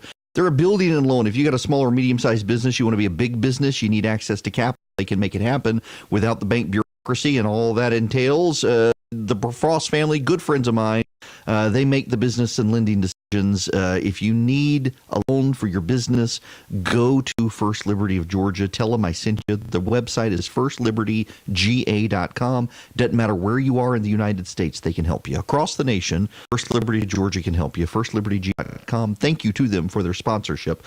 Internal housekeeping here. As I have mentioned earlier in the program, this entire program exists based on the generosity of listeners. We are growing across the state of Georgia. Part of the idea for doing this program was there are no major news outlets in the state of Georgia anymore that cover the entire state. Being able to provide the news and commentary of what's going on and give you access to national and state leaders through one-stop shop 9 to noon across the state of Georgia, like a no-brainer to me. My wife and I prayed about it. We put up money. We found a flagship station, WGU in Athens, to launch it, and we've been spreading across the state. In a couple of weeks, we will be all over Middle Georgia. At the beginning of next year, we'll be pretty much in every corner of the state, save 2, and by the middle of the year, we hope to be across the entire state. But it depends on listener support until we get our advertising going. If you want to advertise on the show, you can call us 877-973-7425 call-in number. We can get you in touch with the right people to advertise on the network across the state of Georgia.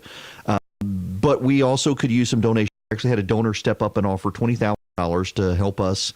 We've got some expenses coming to help grow the show, and they're going to do a match. If you're interested in supporting the growth of the show, text the word donate to 33777. Text the word donate to 33777. You donate, and they will match your donation up to $20,000, and we're halfway to that goal. So please help. Now, we need to get into. If you'll forgive, I want to do some Thanksgiving-related stuff this week, throughout the week, even into the weekend. People are still going to be thinking about Thanksgiving, and the Wall Street Journal has done this every year, and I've always found it somewhat humorous. Jason Gay has done this for 9 years now. The rules of Thanksgiving touch football. I grew up in Dubai, and it was just us, my 3 sisters, my parents, and then when I was in 4th grade, my oldest sister moved away. Our senior year was 9th grade, and then you went to boarding school. And so my oldest sister moved to London to go to a boarding school there for 2 years before going back to Louisiana to finish high school and living with my grandparents. And I'll never forget one year she was in boarding school at Tassus in London and got pneumonia. My mother had to go to London to be with her and take care of her. And my dad decided, by God, we're still going to have Thanksgiving. And the Americans in Dubai, it was a spectacle for the people who lived in Dubai, who would show up in grocery stores, and there would be piles and piles of frozen butterball turkeys for the Americans. They would ship in frozen butterball turkeys from the United States for all the American families. I think my dad's company would distribute turkeys as well, if I remember right. But in any so I guess it was actually, I was 5th grade by then. My oldest sister, she's in London. She has pneumonia. My mom is gone. So I've been cooking since I was a little kid. So I make the pumpkin pie, the sweet potatoes, and the pumpkin bread. My middle sister does the green beans and the mac and cheese and the mashed potatoes. My dad, carb load in our family. My dad does the turkey, and he did cranberries and a few other things. I don't eat cranberries. My sister wanted them. And I'll never forget, my mom called from London to wish us a happy Thanksgiving and to say she would be home. And we lived in a square house with a very flat roof in the middle of the desert behind a high wall. And the windows opened horizontally. They did not open vertically like American windows. They opened horizontally. You'd slide the windows. And we're on the phone with my mother. She calls in the middle of our Thanksgiving feast, just the 3 of us. The turkey is big enough for 5 people, and there are only 3 of us. It's in the middle of the table. It's surrounded by sides. The turkey has been cut. We have it on our plate. When my mom calls, we get up and we leave. The horizontal sliding window is very important because our cat knew how to open the window. And our cat slid the window open while we were on the phone. And when we come back to the dining room table, our cat, Thomasina, is on the dining room table devouring the turkey. She's bitten into the leg. Part of the leg is gone, and she's moved from the dark meat to the white meat and the breast. That was the first distinct moment I remember my father uttering a string of profanity.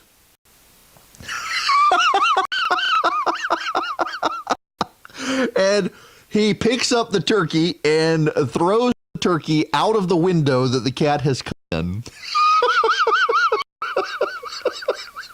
And I mean, all of us by this point, we've all carved our food, so we're okay. I mean, we've still got food, but it's the rest of the giant turkey.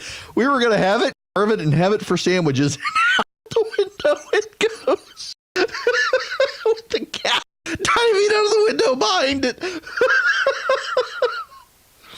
I will never forget that. He was so mad. Now, the problem is that, so my family, my mother called our cat the neighborhood whore. Yes, I did just go there. This cat, every several months, had kittens, and the cat ultimately wound up dying. Our cat, so many kittens, you couldn't get the cat fixed there. And it was a wild cat that had showed up and had essentially tamed us. But it would leave. It would never stay. And this cat had so many kittens, our entire neighborhood, a cat problem. And everybody knew it's our cat. What can we do? There's no vet there to take care of this cat. They started putting poison in the neighborhood to kill all the stray cats. And our cat had a litter of kittens. And we would keep our cat inside when the poison, we knew that they would send notices, so everybody would keep their cats inside. And we would try to keep Thomasina inside, but she slid the window open and was never seen again. But multiple ones of her kittens around the family.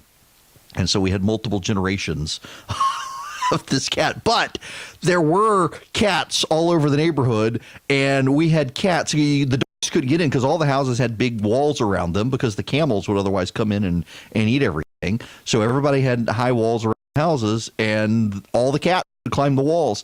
And we had an army of cats fighting over a turkey carcass in the yard for a day until my dad made me go out there with a shovel and bag it up and put it in the trash can. But so one of the things we did not do, that was a roundabout way to get to the article in the Wall Street Journal from Jason Gay, is we didn't have enough people in our family to do family football. Now, my wife's family gets together in Carrollton. We'll be in Carrollton for festivities, and they got enough people that football game break out. And so the Wall Street Journal has helpfully put together rules every year for the football game. And here's some great wisdom. Rule number 1, you do not need a football uniform to play Thanksgiving family touch football. Don't be ridiculous. See the 4-year-old over there wearing the Elsa dress she got after seeing Frozen 2? She's about to score 11 touchdowns in the dress and 4 sacks. Have you seen an Elsa dress with grass stains? It rules. Meanwhile, your cousin wearing the game-used Dolphins jersey is going to run into a tree just like the Dolphins. Resist the temptation to play parents versus children. It's cute, but if the children are any good, the odds are the parents wind up with care. Dad will throw at least one pass that he'll loudly say reminds him of his high school glory days. Keep in mind that Dad's glory days were roughly 7,000 years ago when he was the second string kicker on the junior varsity, and back then they played with an armadillo carcass. Mom is the true athlete of the family. Everyone knows this. Yes, in my family she is. My wife had to explain football to me. Shh. I grew up in Dubai. We had camel racing. The triple reverse has never worked in the history of Thanksgiving family touch football. You think you're so fast running around there in the backyard, but you're not blazing fast. You look like a bunch of turtles trying on sweaters at the Gap. Look at cousin Dennis, reinstated to the Thanksgiving family game after a 2-year ban for bourbon-fueled rants about politics. Welcome back, Dennis. Uh-oh, cousin Dennis has thoughts about Ukraine. Don't listen to cousin Sam or cousin Rachel. Do not have instant replay highlights on their phone. If they ask you to come look at something on their phones, it's a trap. Probably their vacation in Scotland. This year's Thanksgiving halftime show is just everybody standing around talking about Lamar Jackson. Speaking of which, anyone who attempts to scramble around the field saying, "Look at me, I've got more moves than Lamar Jackson," is about to fall over the next-door neighbor's garbage cans. Mom's playing wide receiver. She's entitled to run to the end zone and say, "Hey, over here, I drove you to soccer practice for 14 years." When grandma's playing wide receiver, she's allowed to run to the end zone and say, "Hey, over here, I drove mom to soccer practice for 14 years." When great-grandma plays it, she gets to say, "Hey, bring me some brandy." And on it goes. Those aren't infants crying in the house. Those are Lions fans. Please ignore them. There are only two types of Labrador retrievers in a touch football game: a Labrador retriever who runs onto the field and steals the football, and a Labrador retriever who's about to run on the field. Be careful of your dogs at your Thanksgiving football game. Also, don't let your uncle smoke during the game. You'll get burned by the ash. Now, all of this ties in again to the series of articles that are being trotted out across the place with more and more views on arguing at Thanksgiving and how to argue at Thanksgiving, how not to argue at Thanksgiving, how to handle your family at Thanksgiving. And someone in California has invented marijuana-infused gravy for Thanksgiving. You don't have to worry about the turkey tryptophan.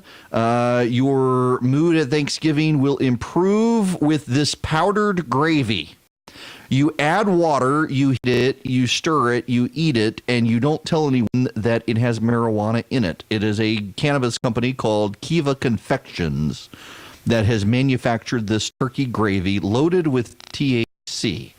They say it's made of cutting-edge technology that bypasses edibles' lengthy trip through the liver, instead absorbing into the soft tissue and stomach. Awkward family conversations. In just 15 minutes, you'll start feeling the effects and let the holiday cheer wash over you. The gravy packet includes turkey, stock, garlic, onion, salt, and 10 milligrams of marijuana in a single serving packet, and so your family can get baked instead of arguing at Thanksgiving.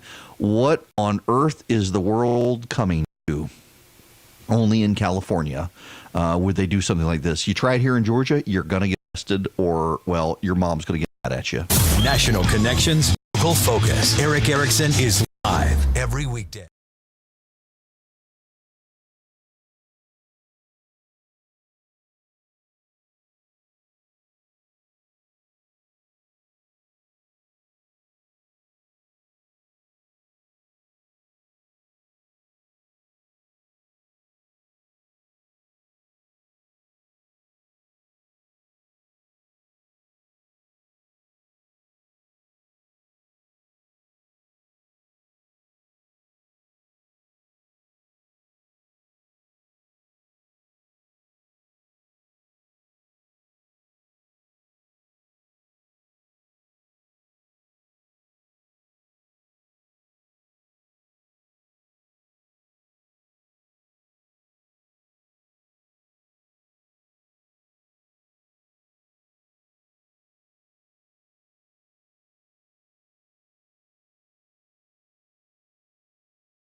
Eric's daily email by texting show to 33777. Well, y'all, we do need to get into the Bloomberg, Elizabeth Warren stuff. They have started a feud, and people are already picking Bloomberg apart. He's fallen flat in his initial rollout on the campaign trail.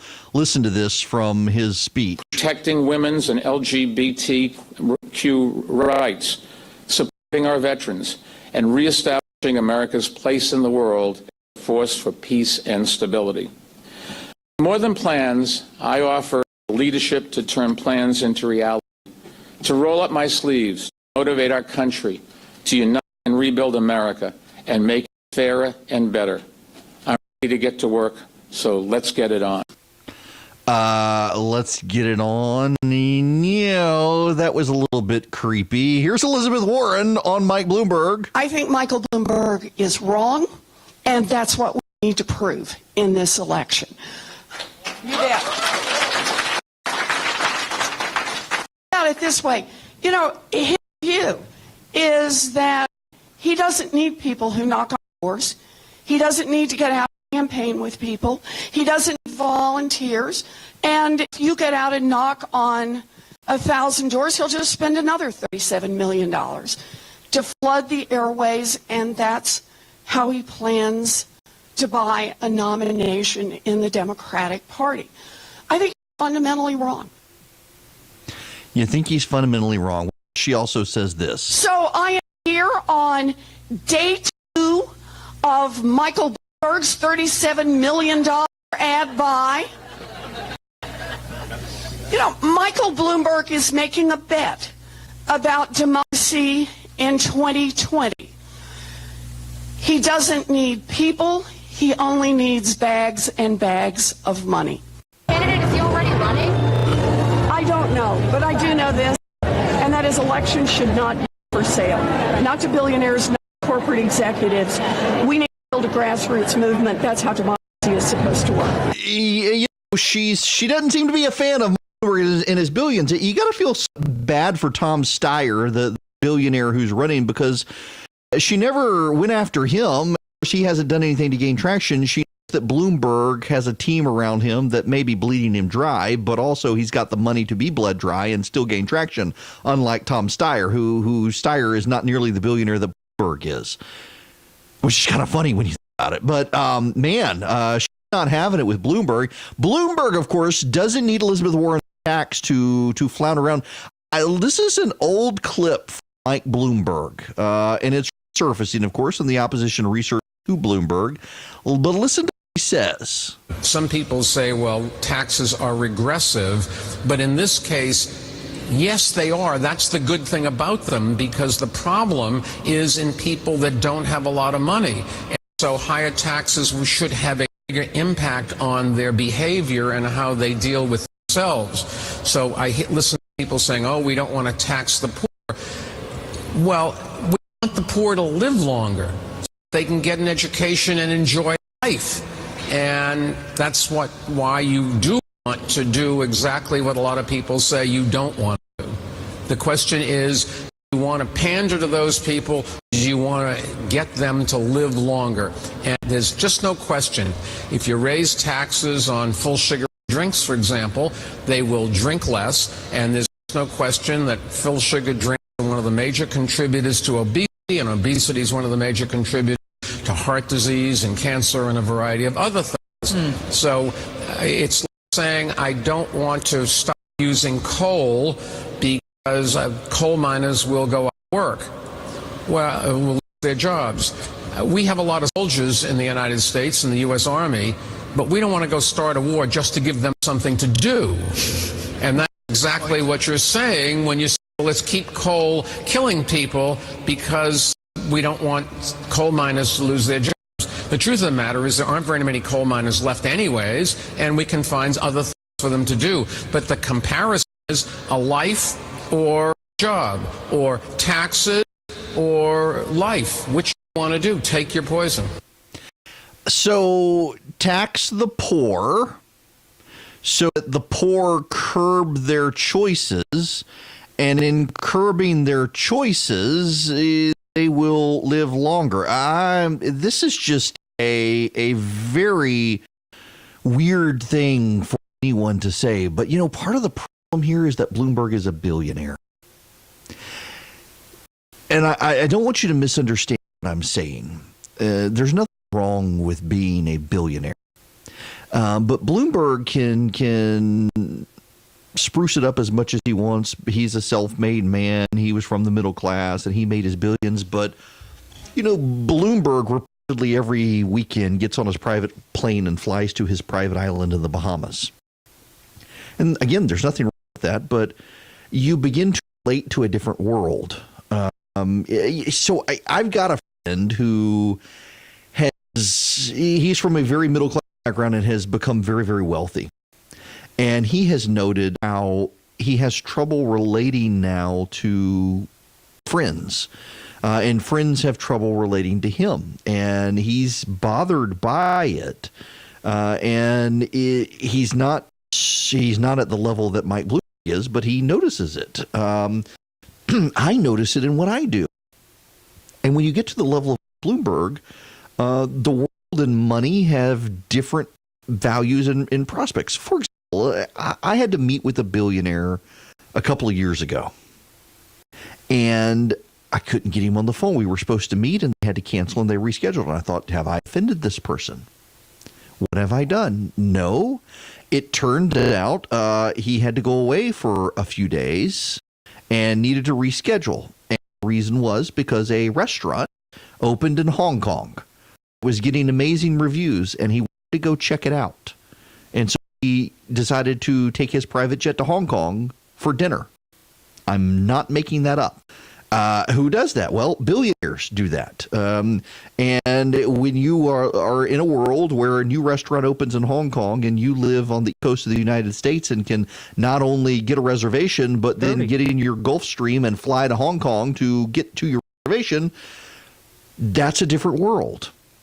And it is a world where Bloomberg thinks, hey, if I just tax the poor on their sugary drinks, they'll stop drinking their sugary drinks. How has it really worked on tobacco and things like that over time? They've just moved on to other things, perhaps, or maybe they're still smoking, but that's not the world Mike Bloomberg lives in.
My goodness.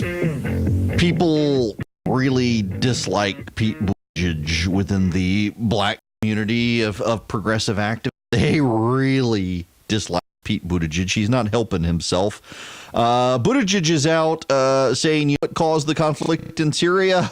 Oh, you know what he's going to say. Now, you mentioned the security component of climate. This is very important because we are already seeing evidence that conflict and migration crises are increasing because of things like droughts and fires that are accelerated by the problem in our climate. There's some evidence that this contributed, for example, to the Syrian civil war. Yep, there you go. Climate change is the Syrian civil war issue. Well, there's the root. The root is hysterically. They really are hysterical people here. It is news, opinion, politics, and culture. If you want a hot take that involves race, you go to the root. And boy, do they have one on Pete Buttigieg. I'm seeing it being circulated all over the media. The title, and I can read you the title. The title is safe to read on air. Pete Buttigieg is a lying MF. That's the title. The letters included. 7,000. I'm just going to read you part of this, and I'm going to be delicate here because I make sure there are some words I can't. There are a lot of words I can't read. $7,322. I hid it in a white Piggly Wiggly bag in the back of the dishwasher. Every single time I returned to that tiny apartment, I opened up that white dishwasher and made sure it was there. It was not a gift. It was not a reward. It wasn't even mine, and it still wasn't enough. I'm from what most people would call the hood, the bad section of town, you know, where black people live. During the crack revolution of the late 80s, to get to school every day, I would give a friendly nod as I walked past the rising dope boys. I meandered through the projects, and if it had recently rained, I waited for someone to help me put a 10-foot long wooden plank across the ditch that separated the black part of town from the bucolic neighborhood where the only high school in town was located. If no one was there, or if a prankster had hidden the makeshift bridge, then I had to either leap across or walk the long way around, adding 15 minutes to my morning walk. Our neighborhood had no bus, so you either walked the balance beam behind the projects, took the 30-minute stroll, or you said words I can't say on radio. If I had chosen to keep my mama's lights on instead of making that daily trek, my decision wouldn't have been based on a topological dearth or of motivation or communal ambivalence. As I grew older, I realized I wasn't gifted, talented, or even diligent. I was just lucky. Presidential candidate Pete Buttigieg is lucky too. He attended one of the best private schools in the country that was quite literally on the campus of one of the best colleges in the country, University of Notre Dame, where his father worked as a professor for 29 years. His mother taught at an even better, more elite school. And if you ask how he got into Harvard or became a Rhodes Scholar, Mayor Pete would probably insist that it had nothing to do with whiteness. He would likely tell you he valued education and had great role models, both of which are probably true. There's no question he's an intelligent, hardworking, and well-educated person. But he didn't have to jump ditch to go to school. So when a clip surfaced of Buttigieg explaining why black kids fail at school so often, his answer made perfect sense. Kids need to see evidence that education is going to work for them, Buttigieg explained whitely while he was running for mayor in 2011. You're motivated because you believe at the end of your education there's a reward, there's a stable life, there's a job, and there are a lot of kids, especially in the lower income minority neighborhoods, who literally just haven't seen it work. There isn't someone who they know personally who testifies to the value of education. I want to be clear. Pete Buttigieg is a lying. This is not a misunderstanding. This is not a misstatement. Pete Buttigieg went to the best educational institutions America has to offer, and he, more than anyone on the planet, knows that everything he just said is a bald-faced lie.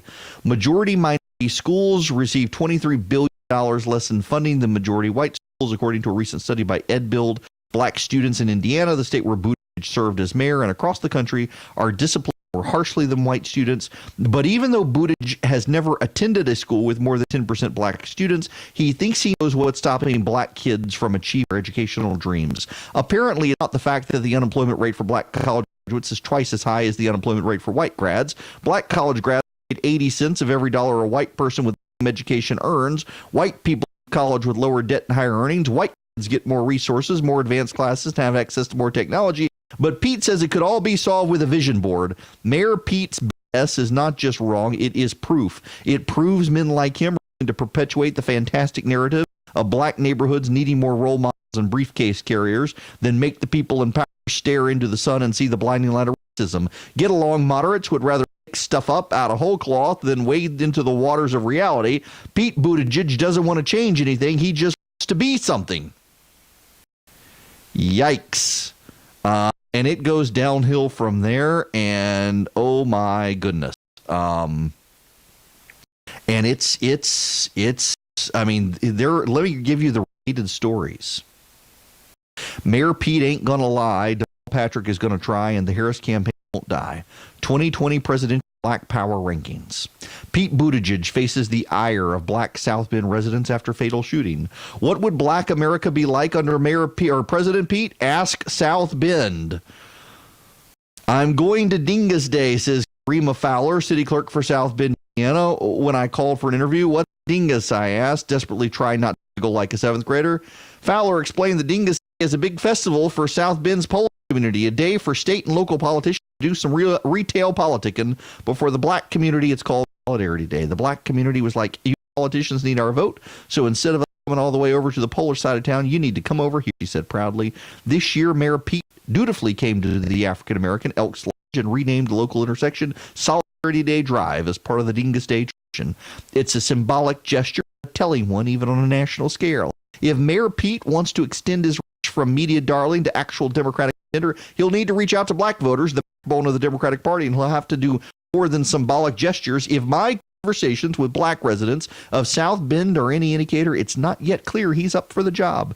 Ask African Americans about Mayor Pete Buttigieg's relationship with the black community, and the Midwestern politeness comes out. They like him. He's smart. He's their mayor. But I can't necessarily say that relationship is good, but I'll say he's come a long way. Fowler, a Buttigieg supporter.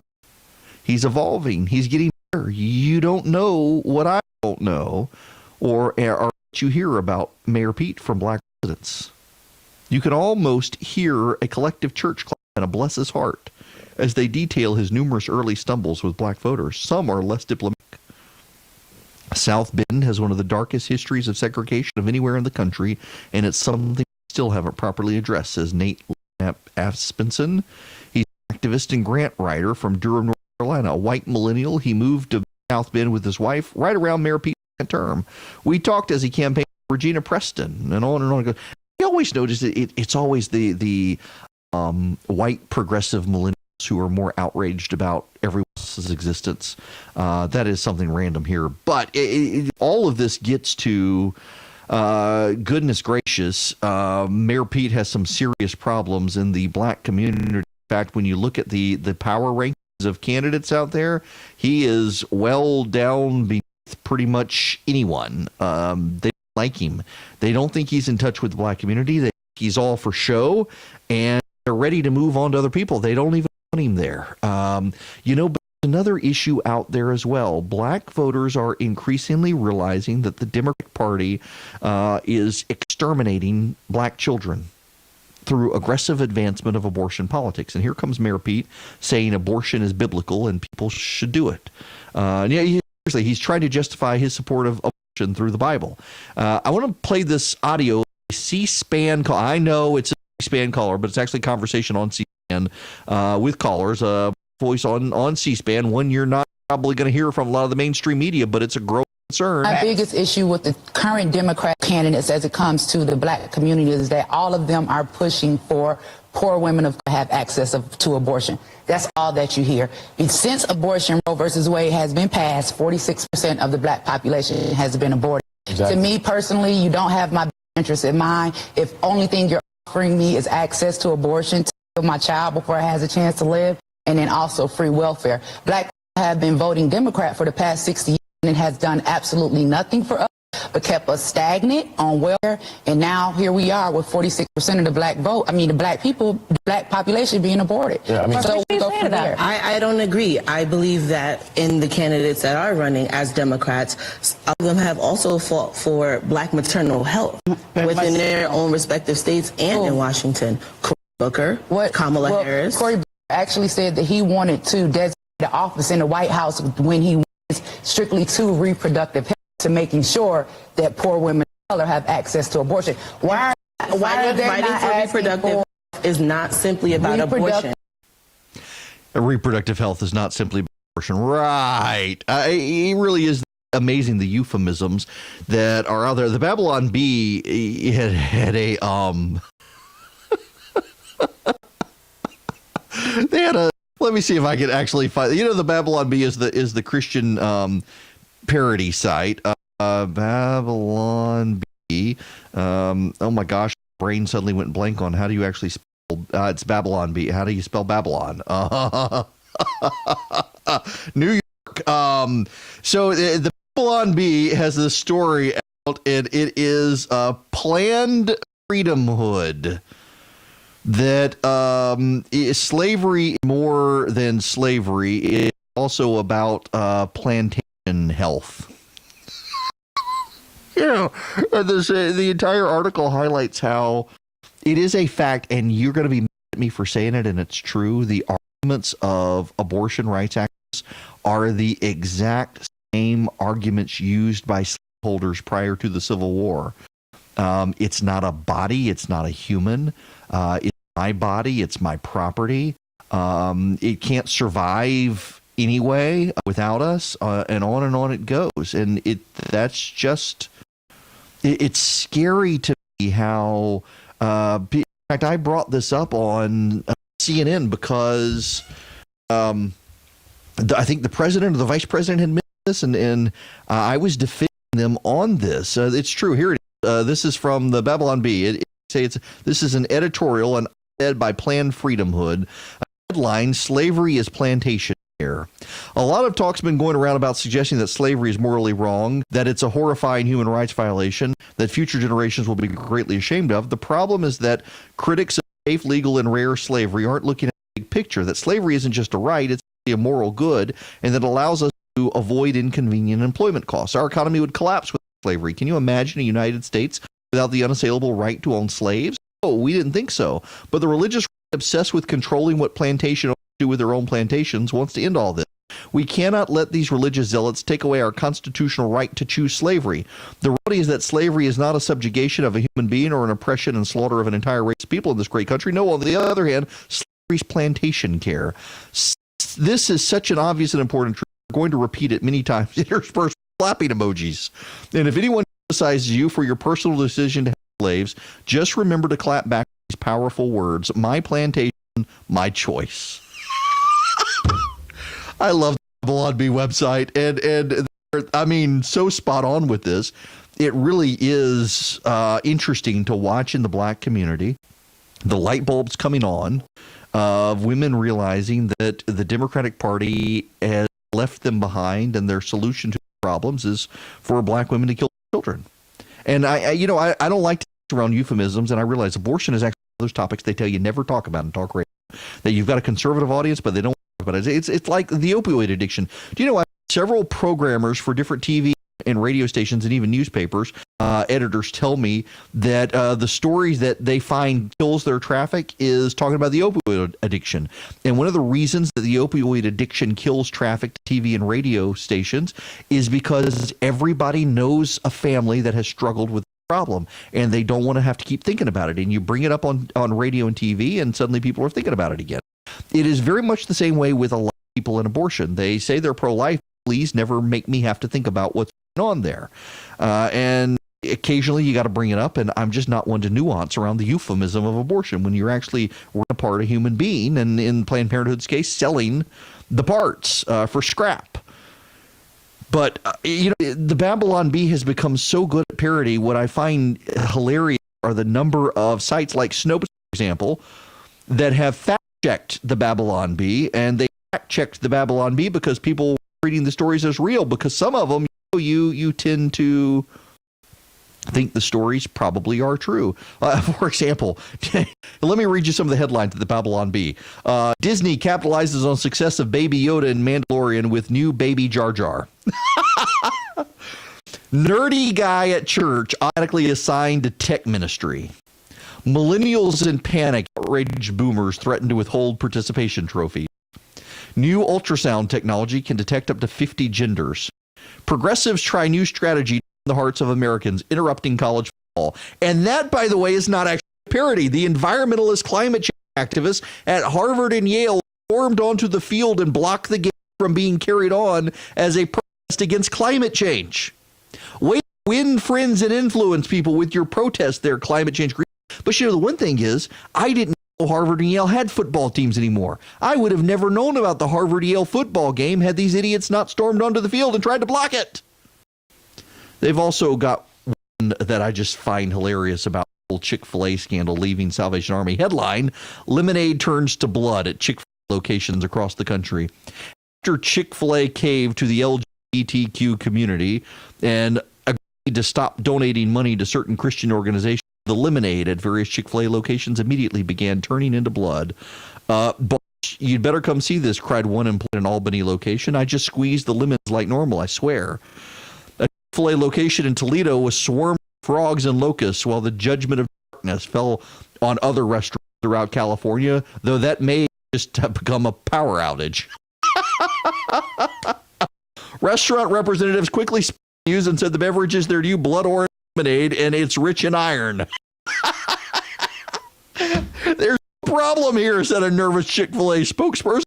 Liquid turning to blood is often a sign of God's favor throughout the Bible. In fact, it means our lemonade has that extra special blessing from on high. It's rich in iron and good for your immune system, since we don't know what's in there, and it will probably strengthen you up if it doesn't kill you. A booming voice from the heavens reportedly was heard above several Chick-fil-A's saying, "My Christian organizations go." Well played, Babylon Bee. Well played.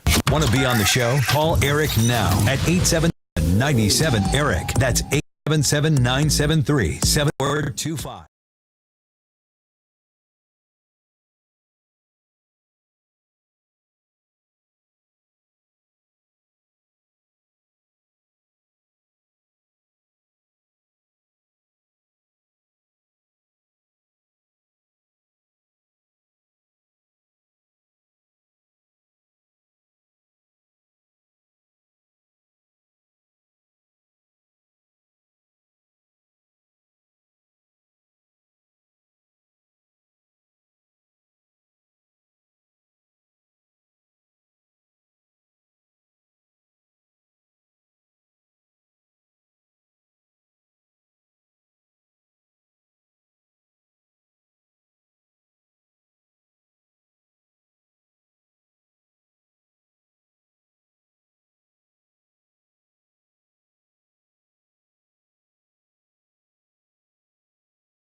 (973)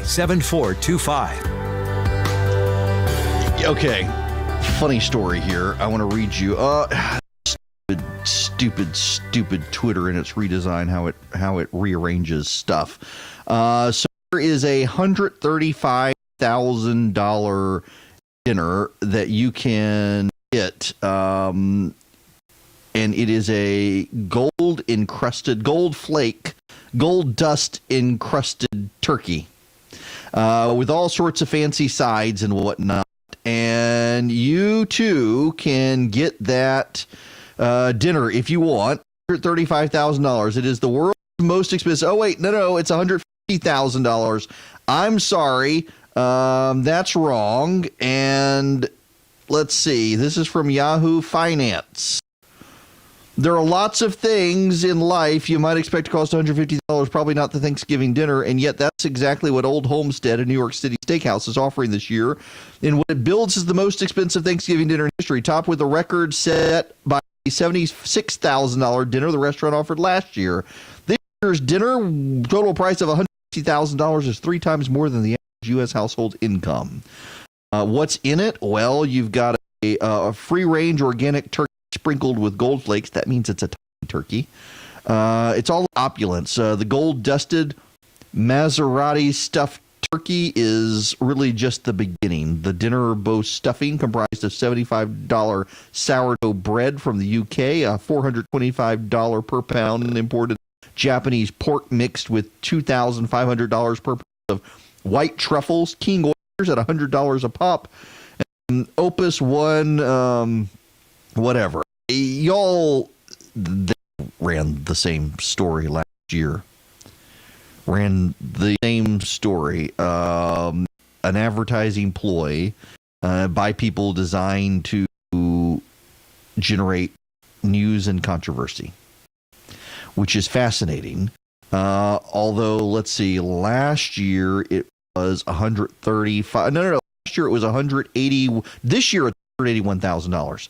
Last year $150,000. But it's the exact same restaurant, the exact same story, and essentially free advertising is what's going on here. They do something outrageous to get attention around Thanksgiving, and people rush to them. If you want to pay $180,000 for your Thanksgiving dinner, you go on and do it. I was talking about earlier with billionaires being out to lunch and they live in a completely different world. You or I would ever even consider a $135,000 meal for Thanksgiving. Yet some billionaire somewhere probably would.